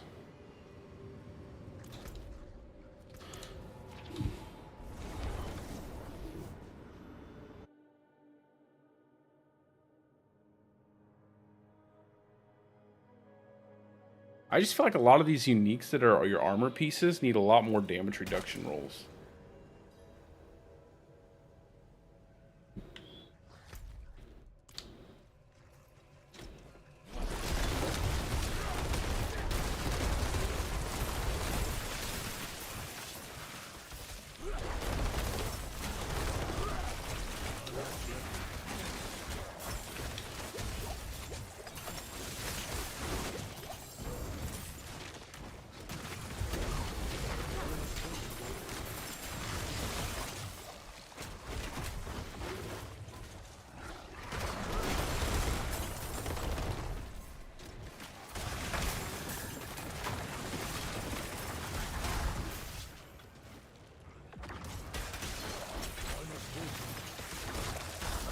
I like the little explosive orb effect after your last wave goes off. I think that's a pretty cool little change that they made to blast wave for the event. It's like you can just run through stuff and it just carries into your into the next pack of enemies.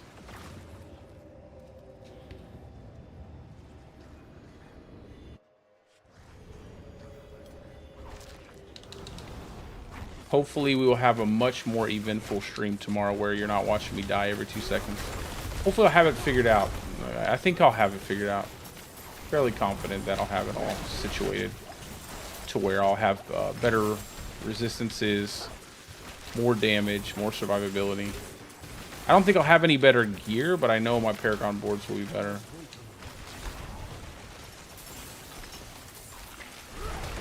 Some builds just are easy to put together, and sometimes builds are just a little bit, they just require a little bit more work to make it happen. Like my Boulder Cane Bear build, man. Oh my god. That stream was a nightmare. I was dying so much.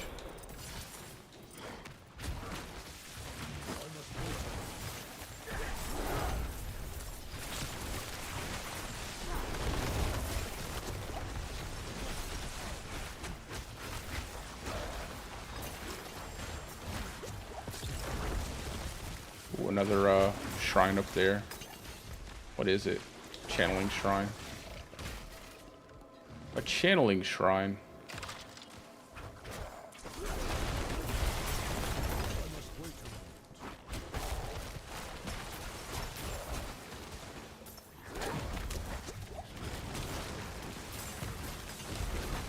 I'll run away.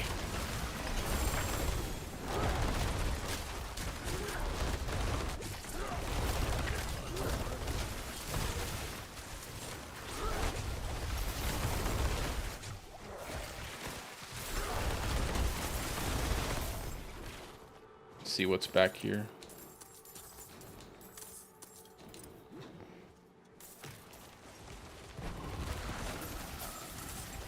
It's like 50, almost 60, what's 50, almost 60% companion skill damage that I'm missing. Quite a few ranks to my werewolves and poison creeper that I'm missing as well.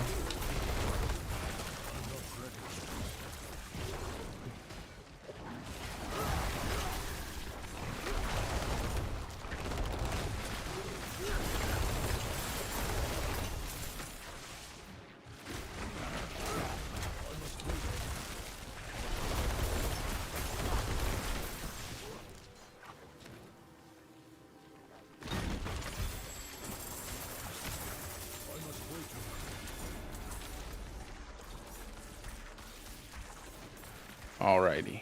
What, a butcher? There's a butcher here?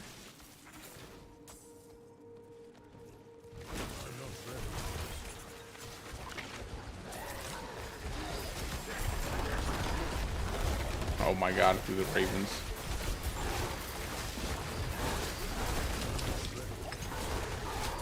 This stupid set of scorpions out here. Come on, get a... It's like I'm not getting any crits.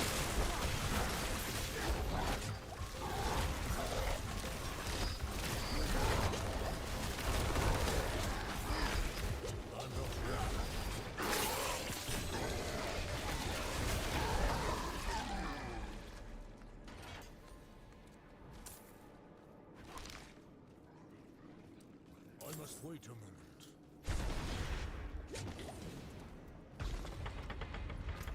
All right.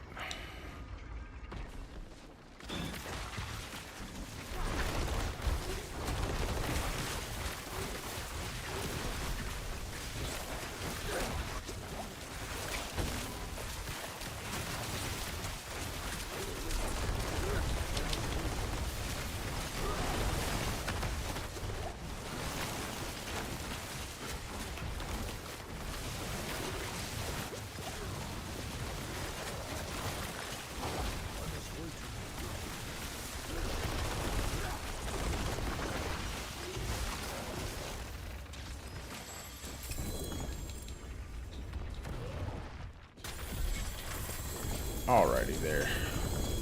So now we have territorial done, and then I gotta figure out which one. I kind of want to... I think spirit. Or I'm gonna go with some damage reduction. Maybe protector.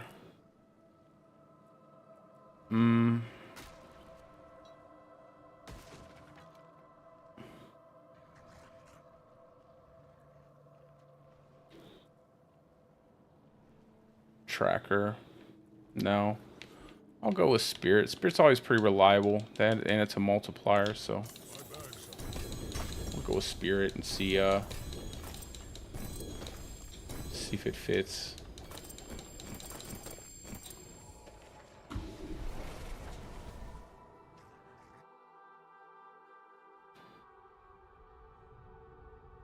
Alrighty, guys.